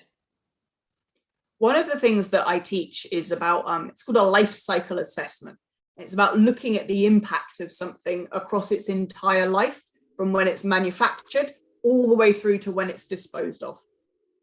ဆရာမနောက်တင်တာ life cycle impact ပေါ့နော်life cycle assessment ပေါ့နော်အဲ့တော့ဆရာမတင်တဲ့အကြောင်းအရာကဒါအကြောင်းပစ္စည်းတစ်ခုပေါ့နော်စပြီးတော့ထုတ်တဲ့နေရာကနေပြီးတော့ဟိုနောက်ဆုံးဆွန့်ပစ်တဲ့အထိ life cycle နဲ့ပတ်သက်ပြီးတော့တင်တဲ့အကြောင်းအရာကိုတင်တဲ့ပုံစံမျိုးပြပြတာဖြစ်တယ်ပေါ့နော်အဲ့တော့ဆရာမဒါနဲ့ပတ်သက်ပြီးတော့နည်းနည်းထပ်ပြပြမယ်ထင်ပါတယ် yes when I teach it I will take an example and the example that I quite often use is a Tesla the car and I will teach the whole thing from start to finish about the car like how to manufacture first and then how okay the ဆရာမနောက်ထပ်သူဘယ်လိုမျိုးတင်မလဲဆိုတော့မှာပြင်ဒါဒီပစ္စည်းတစ်ခုပေါ့နော်ထုတ်လုပ်တာကနေပြီးနောက်ဆုံး dispose ဆွန့်ပစ်တာအထိတင်တဲ့ကြောင်းရင်းမှာဆိုရင်ဆရာမကားနဲ့ဥပမာပေးရပေါ့နော်ကားဆိုရင်ဆရာမတင်တဲ့ကြောင်းရကတကယ်ဆို life cycle assessment ပေါ့နော်life cycle နဲ့ပတ်သက်ပြီးတော့တင်တဲ့ကြောင်းရပေါ့နော်ဒါပေမဲ့လည်းဆရာမဥပမာပေးတော့ဒါကားနဲ့စတယ်ပေါ့နော် Tesla ကားကိုပထမဆုံးဘယ်လိုထုတ်လဲထုတ်ပြီးတော့နောက်ဆုံးဘယ်နေရာဘယ်လောက်ကြာရင်ဆွန့်ပစ်လဲဘယ်လိုမျိုးဆွန့်ပစ်လဲဆိုတာကိုတင်တဲ့ပုံစံမျိုးပြောတယ်ပေါ့နော်ပထမဆုံးအနေနဲ့ So I'll talk about how the car is made and the impact on the environment when it's made. And then I'll talk about the impact on the environment when we're using it. And then I'll talk about the impact on the environment when we get rid of it at the end. And I won't break that up. I will do it from the start and I'll go all the way through without stopping. အဲ့တော့ဒီနေရာမှာဆိုရင်စနိုက်ပြောတဲ့အတိုင်းပဲပေါ့နော်task 1နဲ့ဒီကြောင်းဆရာမအဓိကထားပြပြနေရပါတော့ task 1နဲ့ဒီမှာဆိုရင်ချို့ຢာတွေက define နဲ့ရှင်းပြဖို့တင်တယ်ချို့ຢာတွေကကြတော့define နဲ့ရှင်းပြဖို့မတင်ဘူးပေါ့နော်ဆရာမပထမဦးဆုံးအနေနဲ့ chemical equation နဲ့ရှင်းပြသွားတာဆိုရင် define နဲ့ရှင်းပြဖို့အဆင်မပြေဘူးအပိုင်းပိုင်းလေးချက်ပြသွားတယ်နောက်တစ်ခုဆိုရင်ဆရာမက define နဲ့ရှင်းပြဖို့အရာတစ်ခုဥပမာထပ်ပေးတယ်ပေါ့နော်ဘယ်လိုပေးလဲဆိုတော့ဒီကားတစ်စင်းထုတ်တယ်ဆိုရင်ကားတစ်စင်းထုတ်လိုက်တာကနေစပြီးတော့ကားတစ်စင်းထုတ်ပြီးတော့ထုတ်တဲ့အချိန်မှာပတ်ဝန်းကျင်ထိခိုက်မှုထုတ်ပြီးလို့သုံးတဲ့အချိန်မှာရောပတ်ဝန်းကျင်ထိခိုက်မှုသုံးပြီးလို့ဆွန့်ပစ်တဲ့အချိန်မှာရောပတ်ဝန်းကျင်ထိခိုက်မှုပေါ့နော်အဲ့လို life cycle နဲ့ပတ်သက်ပြီးတော့ဒီပိုင်းနဲ့ထည့်ပြောသွားတယ်ပေါ့နော်ဒီနေရာမျိုးမှာဆိုရင်တော့ဒီပိုင်းနဲ့ထည့်ပြပြီးလို့အဆင်ပြေတယ်ပေါ့နော်ဟို chunk တွေပိုင်းစရာမလိုဘူးပေါ့နော် yes So that's a situation where I can keep the task quantity reasonably high because it's going on for a long time, but it's small bits at once. It's very easy to focus on. It's very easy to take in. ဒီနေရာမှာဆိုရင်ဆရာမ task ကိုနဲ့တူမြင့်ပြလိုက်တာပေါ့နော်။ဘာလို့မြင့်လို့ဆိုတော့ဒီပိုင်းနဲ့အများကြီးပြောလိုက်တယ်ပေါ့နော်။ဒါပေမဲ့လည်းပြောရတဲ့အရာကလွယ်ကူတယ်။လွယ်ကျောင်းသားတွေအတွက်လွယ်ပြီးတော့မှတ်လို့လည်းအဆင်ပြေတယ်ပေါ့နော်။အဲ့တော့မှတ်လို့အနေထားမျိုးမှတ်လို့ပို့ပြီးတော့အဆင်ပြေမဲ့အနေအမျိုးဆိုရင်ဒီပိုင်းနဲ့ task ကိုနဲ့တူမြင့်ပလိုက်တယ်ပေါ့နော်။ task ကိုနဲ့တူမြင့်နေဆိုတာကစလိုက်ပြောရဆိုရင်ဒီပိုင်းနဲ့ပြောလိုက်တာပေါ့နော်။အကုန်လုံးဒါမျိုးကို task ကိုနဲ့ဒီမြင့်တာလို့ပြောတာဖြစ်ပါတယ်။ Yes. The content demand is also not very high. So it's not a problem that I'm just talking at them for, 15, 20, maybe even 30 minutes. ပြီးတော့ခုန demand ကလည်းအရင်မမြင်ဘူးပေါ့နော်အဲ့တော့ဒါမျိုးလုပ်ပြီးလို့ရတယ်ပေါ့နော် task ကိုလည်းဒီကိုမြင့်ပြီးလို့ရတယ်ပေါ့နော်အဲဒါကြောင့်မလို့ yes So once you've looked at your content demand, once you've looked at your task quantity, then you look at what prior knowledge do the students need to know. အဲ့တော့ကျွန်တော်တို့ပထမအောင်ဆုံး content demand ကိုကြည့်ပြီးသွားပြီ task ကိုလည်းဒီကိုလည်းcontent demand ကိုကြည့်ပြီးတော့မြင့်တင်လားနှိမ့်တင်လားဆိုတာကိုကြည့်ပြီးလုပ်ပြီးသွားပြီဆိုရင်နောက်တစ်ခုက prior knowledge ကိုစပြီးတော့စဉ်းစားပြီပေါ့နော်ကျောင်းသားတွေကျွန်တော်တို့သင်မဲ့ content နဲ့ပတ်သက်ပြီးတော့ဘာကိုအရင်ဆုံးသိထားဖို့လိုအပ်လဲဆိုတာနဲ့စရမှာပေါ့နော် yes The reason that we look at prior knowledge before looking at external supports is because the prior knowledge will inform our external supports. ကျွန်တော်တို့ဘာလို့external support ကိုအရင်ဆုံးမကြည့်ပဲနဲ့ prior knowledge ကိုစကြည့်လဲဆိုတော့ prior knowledge ကျောင်းသားဘယ်လိုမျိုး knowledge ကိုသိရမယ်ဆိုတာကိုဆရာကသိတဲ့အခါမျိုးမှာ external support ဘာပေးရမလဲဆိုတာကိုစဉ်းစားလို့ရမှာပေါ့နော်အဲကြောင့်မို့ကျွန်တော်တို့က prior knowledge ကိုစပြီးတော့ကြည့်တာပေါ့နော် external support ကိုနောက်ဆုံးမှကြည့်မှာပေါ့နော် yes If our students don't have strong prior knowledge, so they might have some prior knowledge, but it's not well built, it's not well established, then we're going to need to provide slightly different supports to if it's very, very strong. အဲ့တော့ဒီကျောင်းသားတွေမှာ prior knowledge သိပြီးတော့မရှိဘူးအရင်တော့သိထားတာသိပြီးတော့ကိုတင်မဲ့အကြောင်းအရာနဲ့ပေါ့နော်အရင်တော့သိထားတာသိမရှိဘူးဆိုရင် external support ကိုအများကြီးပေးဖို့လိုအပ်ပြီပေါ့နော်အဲ့တော့ဆရာကစပြီးတော့ဘယ်လို external support ပေးရမလဲဆိုတာကိုစဉ်းစားဖို့လိုအပ်ပြီပေါ့နော် yes Once you've brought all of these things together, you have a level of challenge in your lesson. And that level of challenge is related to the cognitive load of what you're teaching and how you're teaching it. ဒီလေးခုလုံးကိုယ့်ရဲ့သင်ခန်းစာထဲမှာပေါင်းစပ်တဲ့အခါမျိုးမှာဆိုရင်ဒီ challenge ဆိုတာလေးဖြစ်လာတယ်ပေါ့နော်အဲ challenge က corner လုံးနဲ့လည်းသက်ဆိုင်တယ်ဘယ်လောက် corner လုံးရှိတယ်ဘယ်လိုမျိုးသင်ပါလဲဘယ်လိုမျိုးနည်းလမ်းနဲ့သင်ပါလဲဆိုတာနဲ့ပတ်သက်ပြီးတော့ဆက်ဆက်သွားတယ်ပေါ့နော်ဒီလေးခုလုံးပါတဲ့အခါမျိုးမှာဆိုရင် challenge ဆိုတာလေးဖြစ်လာတယ်ပေါ့နော် yes Sometimes, and this is important to remember, sometimes we want the cognitive load to be quite high. တခါလေးမှာဆိုရင်ကျွန်တော်တောင်မှအစားအစာထင်တာပေါ့နော်ဟိုကကျွန်တော်ကုန်တဲ့လုပ်ကိုကျွန်တော်တို့ကအမြဲတမ်း short ချပေးဖို့လိုအပ်တယ်လို့ပဲထင်တယ်ပေါ့နော်ဒါပေမဲ့ဆရာမပြောချင်တဲ့ point ကတခါလေးမှာဆိုရင်ကျွန်တော်တို့ကကုန်တဲ့လုပ်ပေါ့နော်သုံးတော်ထဲမှာတွေးရမယ်ကုန်တဲ့လုပ်ကိုမြင့်ဖို့လိုအပ်တယ်ပေါ့နော်တော်တော်မြင့်ထားဖို့လိုအပ်တယ်ပေါ့နော်ကျောင်းသားတွေအတွက် yes We want our students to be challenged when they come into our classrooms. We want them to be learning things that are tricky. And when that happens, that load will be reasonably high. ကျွန်တော်တို့တခါကျရင်ကျောင်းသားကိုchallenge များတဲ့အရာမျိုးပေါ့နော်ခက်ခဲတဲ့အရာလေးလေ့လာသင်တာရှိတယ်တခါကျရင် tricky ဖြစ်တဲ့အရာမျိုးလေးလေ့လာသင်တာမျိုးရှိတယ်ပေါ့နော်အဲ့ဒီအခါမျိုးမှာဆိုရင်ဒါဆိုရင်တော့ကျောင်းသားတွေတွေးရပြီ ဆိုရင်တော့တော်တော်များများခက်ခဲတဲ့အရာဆိုတွေ့ရပြီဆိုရင်တော့ဒါ coordinate လောက်ကမြင့်သွားပြီပေါ့နော်အဲ့လိုမျိုးရှိနေခြင်းမှာဆိုရင်တော့ကျွန်တော်တို့ coordinate လောက်ကိုမြင့်ပေးဖို့လိုအပ်တယ်ပေါ့နော် yes The trick is to find the balance between too high and not high enough. If it's not high enough, our children they'll switch off, they won't care, they won't be interested. But the same thing happens if it's too high as well. ကောင်းတဲ့လို့တွေးရမယ့်အရာကောင်းတဲ့လို့ပေါ့နော်ကောင်းတဲ့မှာကျောင်းသားတွေတွေ့ရမယ့်အရာကအရင်များနေတယ်ဆိုရင်ကျောင်းသားကလည်းတိတ်လိုက်နိုင်မှာမဟုတ်ဘူးပေါ့နော်အများကြီးအာရုံစိုက်နိုင်မှာမဟုတ်ဘူးတိတ်မမြောက်လွယ်ကူလုံးနေအရင်ကောင်းတဲ့လို့နည်းနေရဆိုရင်လည်းကျောင်းသားကစိတ်ဝင်စားမှာမဟုတ်ဘူးပေါ့နော်အဲ့တော့သူပြောဆရာမပြောချင်တဲ့နီလန်တစ်ခုကတော့ဒီ coordinate လို့ကိုအလဲလောက်မှာထားတာပေါ့နော်တိတ်ပြီးတော့မြင့်တာလည်းမဟုတ်ဘူးနှိမ့်တာလည်းမဟုတ်ဘူးပေါ့နော်အလဲလောက်မှာထားပြီးတော့သင်ခန်းစာကိုဖန်တီးတာပေါ့နော် yes As human beings we are kind of almost designed to solve problems. We enjoy solving problems. We get satisfaction when we fix an issue, when we find a solution. Because ဘာလို့လဲဆိုတော့လူတိုင်းอ่ะပေါ့နော်အဲ့လိုမျိုးပြဿနာကိုဖြေရှင်းရသဘောကျတယ်ဘာလို့သဘောကျလဲဆိုတော့ပြဿနာဥပမာအဖြစ်ကိုဖြေရှင်းတဲ့ပြဿနာပေါ့တင်ညာပု္ပ္ပစာတစ်ပုဒ်ပဲဖြစ်ဖြစ်ပေါ့နော်ဒီပု္ပ္ပစာတစ်ပုဒ်အခုတည်းအဖြေမှန်ရလာတယ်ဆိုရင်ဒါလူတိုင်းကကြော်ကြတယ်ပေါ့နော်စိတ်လက်စိတ်ကျင်တတ်တယ်ဒါကိုဆရာမပြောချင်တာဖြစ်တယ်ပေါ့နော် yes If we make it too hard, if we make it too challenging,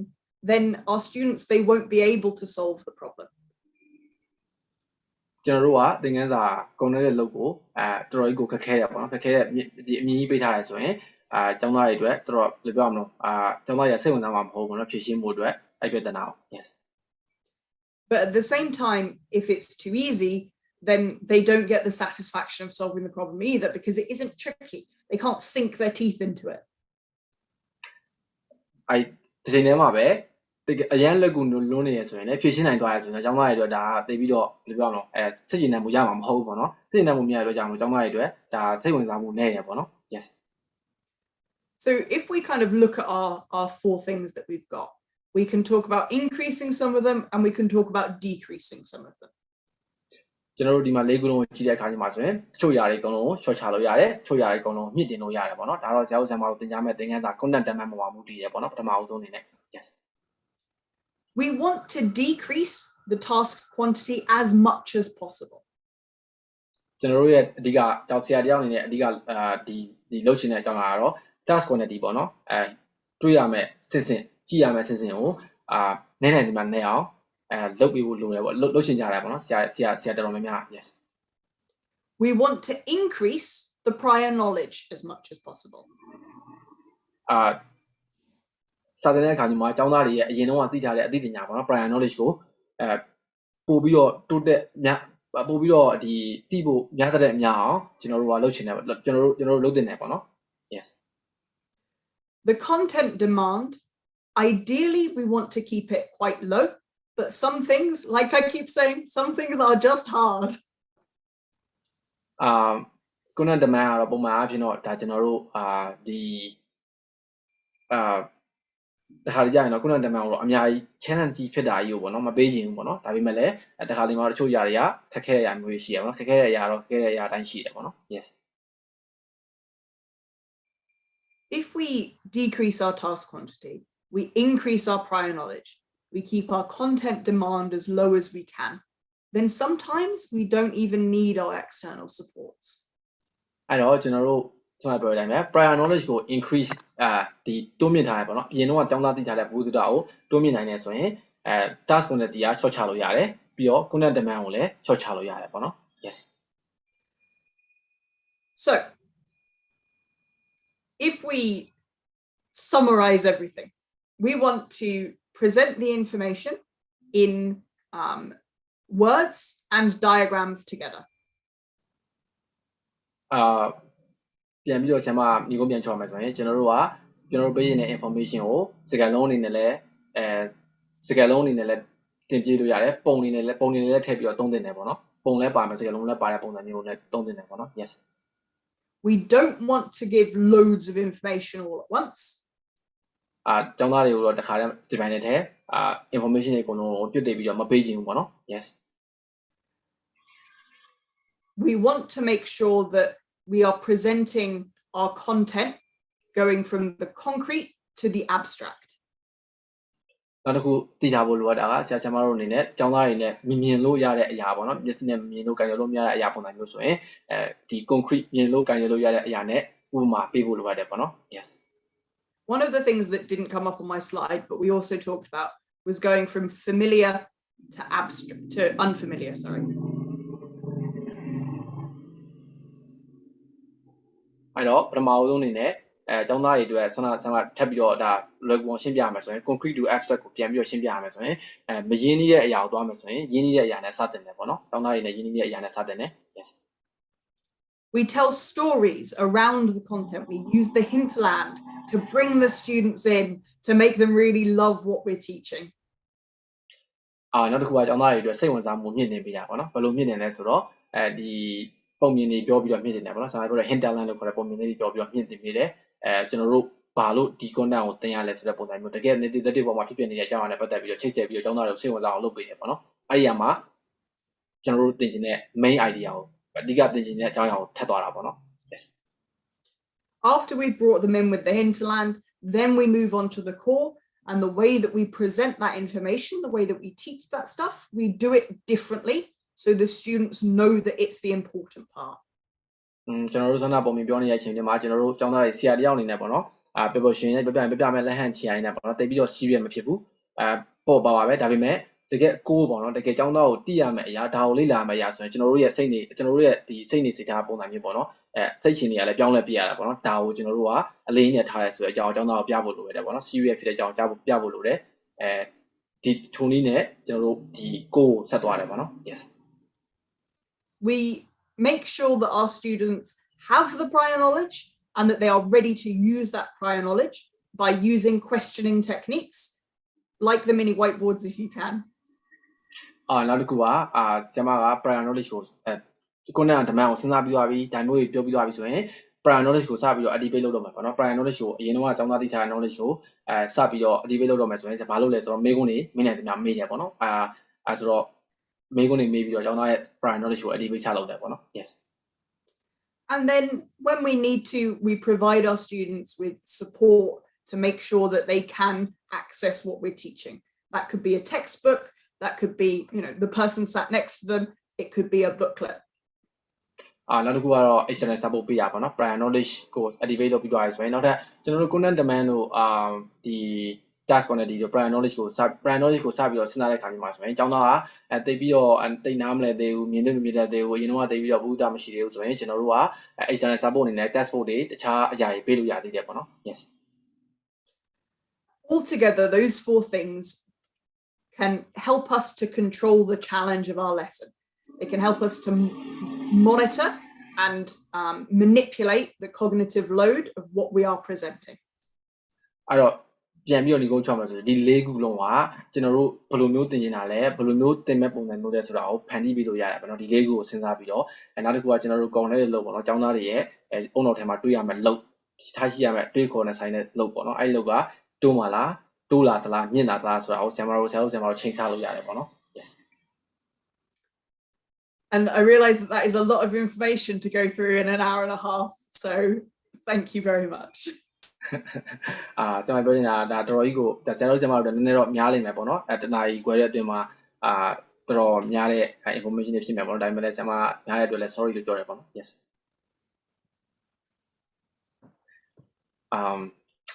all right so would you like to continue to Q&A section you said you wanted to have 15 minutes question and answer at the end yes yes. I'm happy to do that thank you so much yes so let's please let me choose some question because some question are improvised so I think I should choose it and then I let you know the question here and hopefully yeah ဆရာတို့ဆရာမတို့ခင်ဗျာမေးခွန်းတွေစပြီးတော့မေးလို့ရပြီပေါ့နော်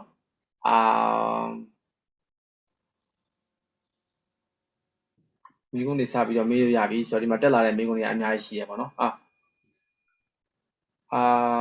ပထမအဆုံးအနေနဲ့ဘယ်မေးခွန်းလဲဆိုတော့I think one of the teacher asked what is schema and is it like categorizing new words building upon prior knowledge into knowledge structure. Pardon? Like a teacher asks, can you explain schema once again? Is it like categorizing new words upon prior knowledge into knowledge structure? Yes. So your schema is how your brain makes links between new things. The schema ကဘာပြောလဲဆိုတော့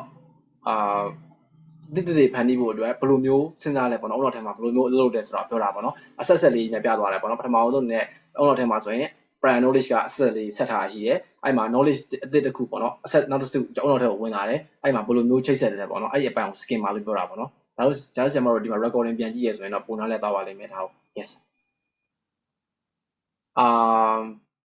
မေးခွန်းတွေမေးစရာများရှိသေးလားမသိဘူးခင်ဗျာဆရာတို့ဆရာမတို့မေးခွန်းတွေမေးလို့ရတယ်ပေါ့နော်ဘယ်လိုမျိုးပုံစံမျိုးအဓိကအားဖြင့်တော့ကျွန်တော်တို့ဒီမှာ question and answer session က15မိနစ်သတ်မှတ်ထားပြီလို့ရမလို့15မိနစ်မပြည့်မချင်းတော့ဆရာမကိုမေးလို့ရတယ်ပေါ့နော်မေးခွန်းတွေမေးဖို့လည်းတိုက်တွန်းပါတယ်ပေါ့နော် yes နောက်တစ်ခုက I think they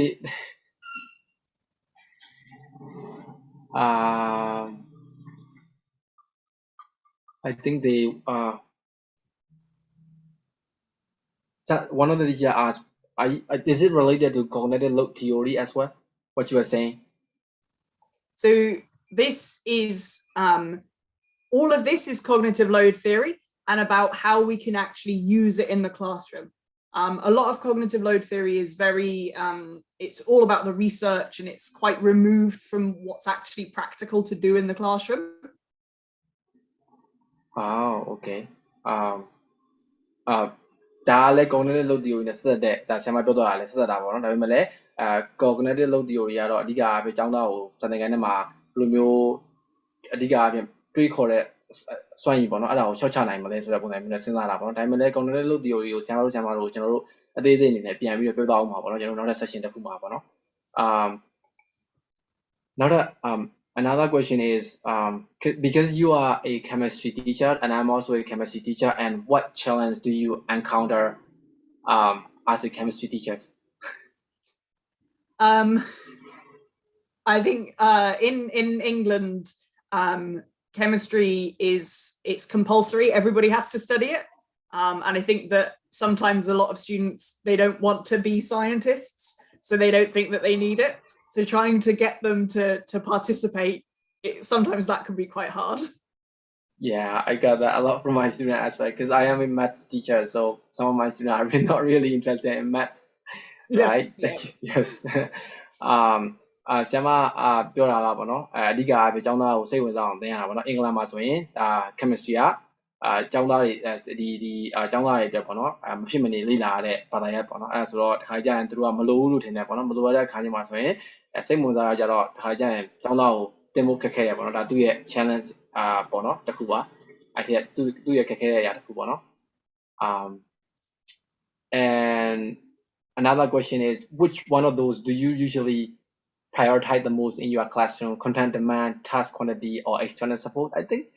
you repeatedly talk about content demands because we have to think about content demand first. But anyway, I think the teachers would like to hear the answer from you. The question is once again, which one of those do you usually prioritize the most in your classroom? So I will,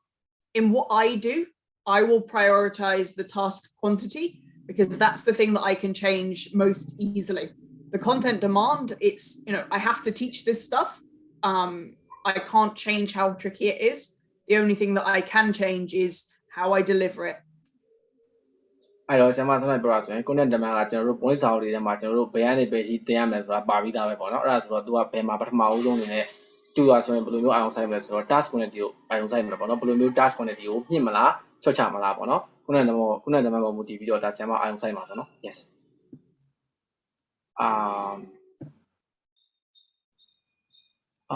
another one yes please sorry I think there are two people with their hands up oh yeah အမကျွန်တော်ဗီဒီယိုဖွင့်ပေးလိုက်ရလားမသိဘူးည okay TET 2139 and 2138 ဆရာမတို့မေးခွန်းမေးခြင်းနဲ့ဆိုရင်လည်းတိုက်ရိုက်မေးလို့ရတာပေါ့နော်ကျွန်တော်ဗီဒီယိုဖွင့်ပြလိုက် audio ဖွင့်ပြလိုက်ပါမယ် yes 2138 and 2538 Yes. Then thank you for today's lesson. It is really interesting and I'm also interested in it. I'm a language teacher, so I would like to know how you memorize vocabulary, especially in the spelling,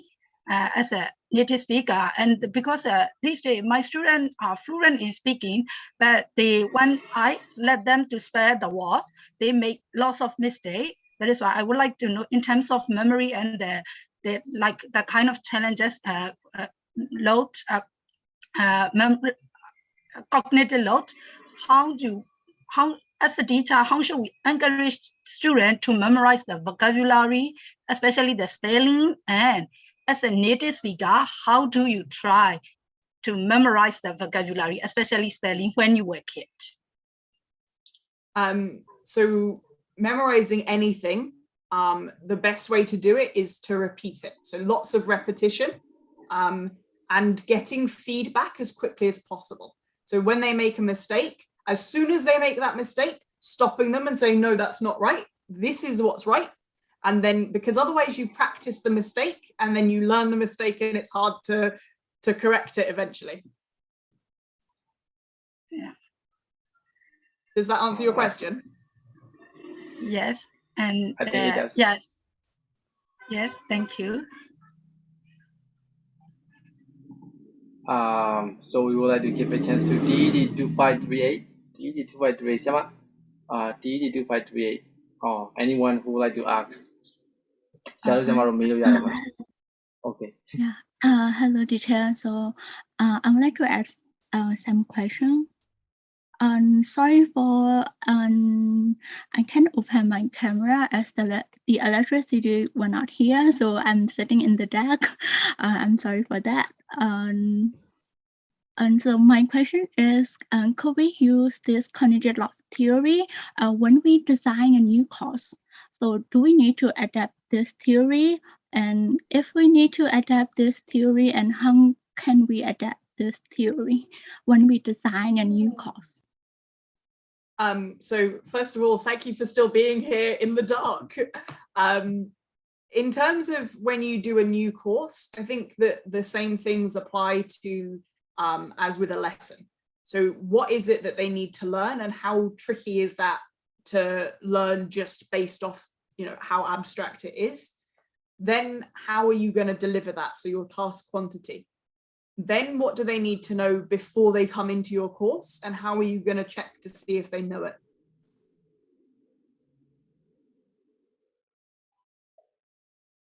All right. I have like one question from YouTube Live. So one of the teacher asked, is it like to obtain, like for the students to get a concept of your lesson, my lesson, is it important to create a story based on real life events or based on hypothetical events? Which one is more like, because I think he want to know, is it okay if I create a story based on hypothetical events instead of real life events? So with the stories, with the Hinterland, as long as they are kind of accurate, as long as they represent what it is that you're trying to teach, it doesn't matter if it's real or not. So my friend who went to the tin mine in Cornwall, I don't know if he actually went to a tin mine in Cornwall, but it helps to frame it as a story. အဲ့တော့ဆရာမပြောပြချင်တာကဒီ story တစ်ခု concept တစ်ခုပဲပြတဲ့ခါကျမှပုံမြင်ရုပ်တိကြဖို့တော့မလိုပါဘူးပေါ့နော်အဓိကတော့ကျောင်းသားတွေစိတ်ဝင်စားမှုကောင်းစိတ်ဝင်စားမှုနဲ့တကယ်လက်တွေ့ဆက်ဆက်နေတဲ့အရာတစ်ခုဖြစ်ရင်အဆင်ပြေပါတယ်ပေါ့နော် yes ဆရာတို့နောက်ထပ်မေးခွန်းမေးလို့ရသေးတယ်ပေါ့နောက်ထပ်5မိနစ်မေးခွန်းမေးလို့ရသေးတယ်အဲ့တော့ microphone ဖွင့်ပြီးတော့မေးလို့ရပါတယ်မေးချင်တယ်ဆိုရင်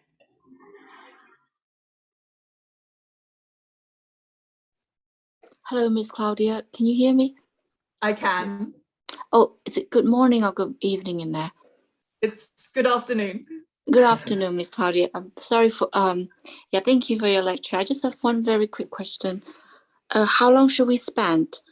on prior knowledge? Like, let's say I have 1 hour lesson with my class. I don't have a lot of time to recall what they've learned from the past lesson. So how long should I usually spend on that?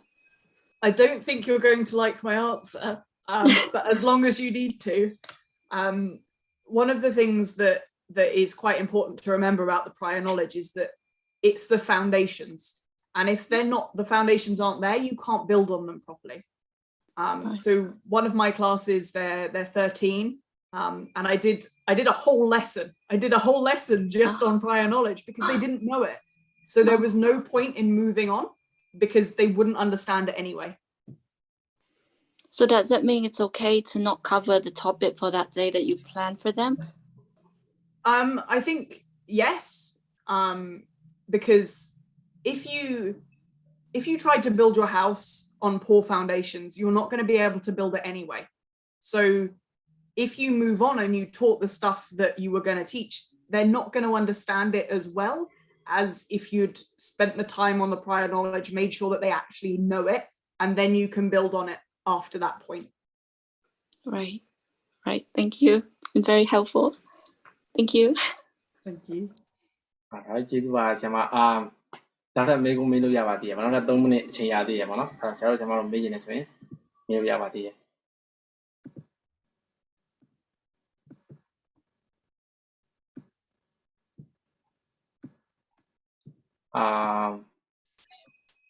And there is a question, TET 1137 asking twice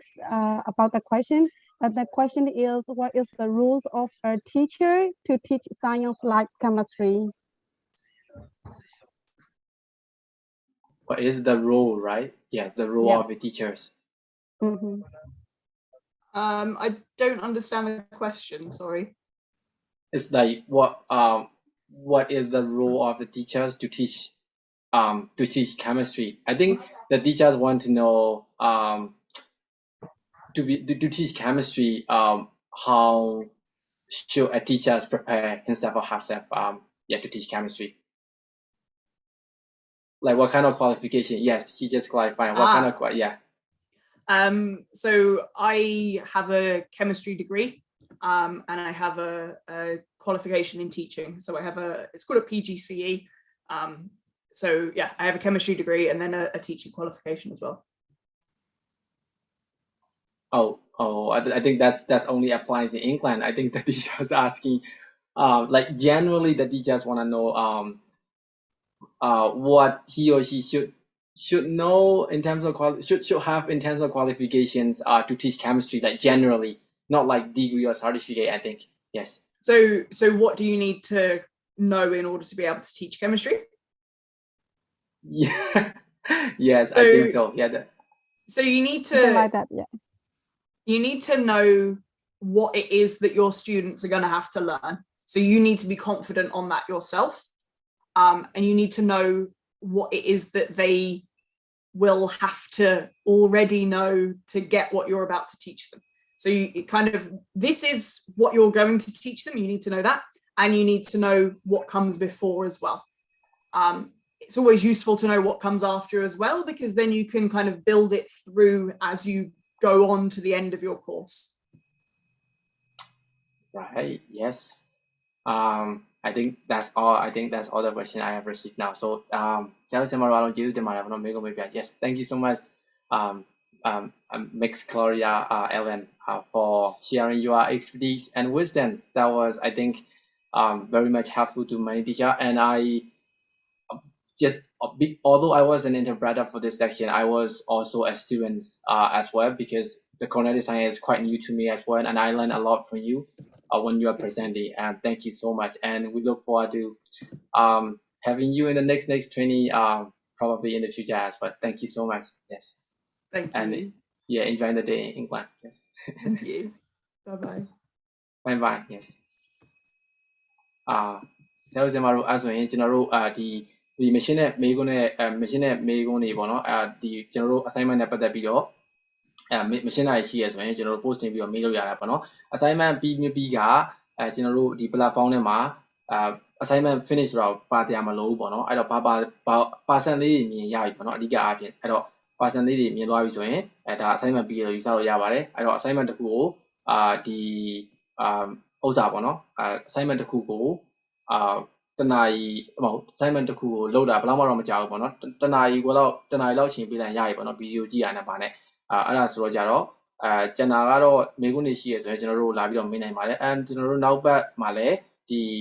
speaker ပေါ့နော်ထပ်ခေါ်ထားတာလေးလည်းရှိပါသေးတယ်ဆရာတို့ဆရာမတို့မိတ်ဆက်ပေးထားမှာဖြစ်ပါတယ်အဲ့တော့ဒါကတော့ intro ပုံစံမျိုးပေါ့နော်နောက်ပတ်ကျရင်တော့ကျွန်တော်တို့တခြားဒီထက်ပို့ပြီးတော့ complex ဖြစ်တဲ့ cognitive science အပိုင်းကိုတွားမဲ့ speaker ရှိအောင်မယ်ပေါ့နော်အဲ့ဒါဆိုကြတော့လောလောဆယ်အနေထားကတော့ဆရာတို့ဆရာမတို့ assignment နဲ့ပတ်သက်ပြီးတော့မေးခွန်းတွေမေးစရာရှိရဆိုရင် group ထဲမှာမေးလို့ရတယ်ပေါ့နော်assignment တွေကတော့ဗုဒ္ဓဦးနေ့နဲ့တော့ကြာနေညတိုင်းမှာ assignment တွေပြီးတော့မှာဖြစ်ပါတယ်assignment တွေဒီတစ်ခါ assignment ကအရေးကြီးပါတယ်ဘာလို့လဲဆိုတော့9ရက်ပေးထားတယ်ပေါ့နော်9ရက်ပြီးလို့မှ9ရက်အတွင်းမှာမပြီးဘူးဆိုရင်နောက်ထပ်ပြန်လုပ်ဖို့အဆင်မပြေတော့ဘူးပေါ့နော်ဘာလို့လဲဆိုတော့ကျွန်တော်တို့ကဒီ platform မှာပေးတဲ့ assignment ကလည်းများတယ်ဆရာကလည်းများမယ်ပေါ့နော်အဲဒါကြောင့်မလို့ဆရာတို့ဆရာမတို့9ရက်ပေးထားတဲ့အတွက်ဒီမှာပေးတဲ့ assignment ကိုပြီးအောင်လုပ်ဖို့တော့လိုအပ်တယ်ပေါ့နော်ပြီးတော့ဒါ assignment ဆိုရင်လည်းဒါခက်ခဲတာတွေဒီပညာပိုင်းဆိုင်ရာစင်ပြေတာရှိရဆိုရင်လည်းဒါကျွန်တော်တို့ဒါမေးလို့ရပါတယ် page messenger မှာဖြစ်ဖြစ်ပေါ့နော် group ထဲမှာဖြစ်ဖြစ်ကျွန်တော်တို့ပြန်ဖြည့်ပေးနေပါတယ်ဟုတ်အဲ့ဆိုတော့ဆရာမမိုင်းမော်ပြောကြမှရှင်းမှာဖြစ်တယ်မရှိတော့ပါဘူးကျွန်တော်တို့internet data အတွက်ကိုလည်းကျွန်တော်တို့အရှိ part 1တုန်းက assignment ကိုဒီတစ်ပတ်စနေတင်းကိုနောက်ဆုံးထားပြီးတော့တင်ဖို့ပြောထားတာဆိုတော့ကျွန်တော်တို့ဒီစနေတင်းကိုကြော်သွားပြီဆိုလို့ရှိရင်အဲ့ assignment တွေလည်းတစ်ချက်ကြည့်ပြီးတော့ဒီ phone data ပေးဖို့လိုတဲ့သူတွေကိုဆက်သွယ်ပြီးတော့ပေးပါမယ်နော်ဟုတ်အဲ့ဒါတော့ရှိရပါတော့အဲ့တော့ phone data ပေးဖို့ကတော့ကျွန်တော်တို့ဘယ်လိုပြောရမလဲချက်ချင်းတော့ပေးနိုင်တယ်ပေါ့ဒါပေမဲ့လည်း assignment ပြီးမပြီးတော့ပြန်စစ်နေရသေးတယ်ပေါ့နော်လောလောဆယ်အနေထားမှာ assignment တွေများတဲ့အတွက်ကြောင့်မလို့အဲ့တော့ခဏတော့တန်ကြီးခံပေးဘူးပေါ့နော်ဒါပေမဲ့လည်းအရင်အရေးကြီးတယ်လိုအပ်တယ်ဆိုရင် messenger မှာ page messenger မှာလာပြောလဲပါပေါ့နော်ကျွန်တော်တို့ဒီပထမအဦးဆုံးအနေနဲ့အဓိကpriority ထားပြီးတော့စစ်ပေးမယ်ပေါ့နော်ဆရာတို့ဆရာမတို့ဟုတ်ကဲ့ပါဟုတ်အဲ့တော့ကျေးဇူးအများကြီးတင်ပါတယ်ခင်ဗျာအဲ့တော့ကျွန်တော်တို့နောက်ပတ်မှာပဲဖြစ်ဖြစ်ပေါ့နော်နောက်ထပ်ရက်နေကြတဲ့အခါမျိုးပြန်တွေ့ကြပါမယ်ကျေးဇူးအများကြီးတင်ပါတယ်ခင်ဗျာ bye bye ဟုတ်ကဲ့ပါ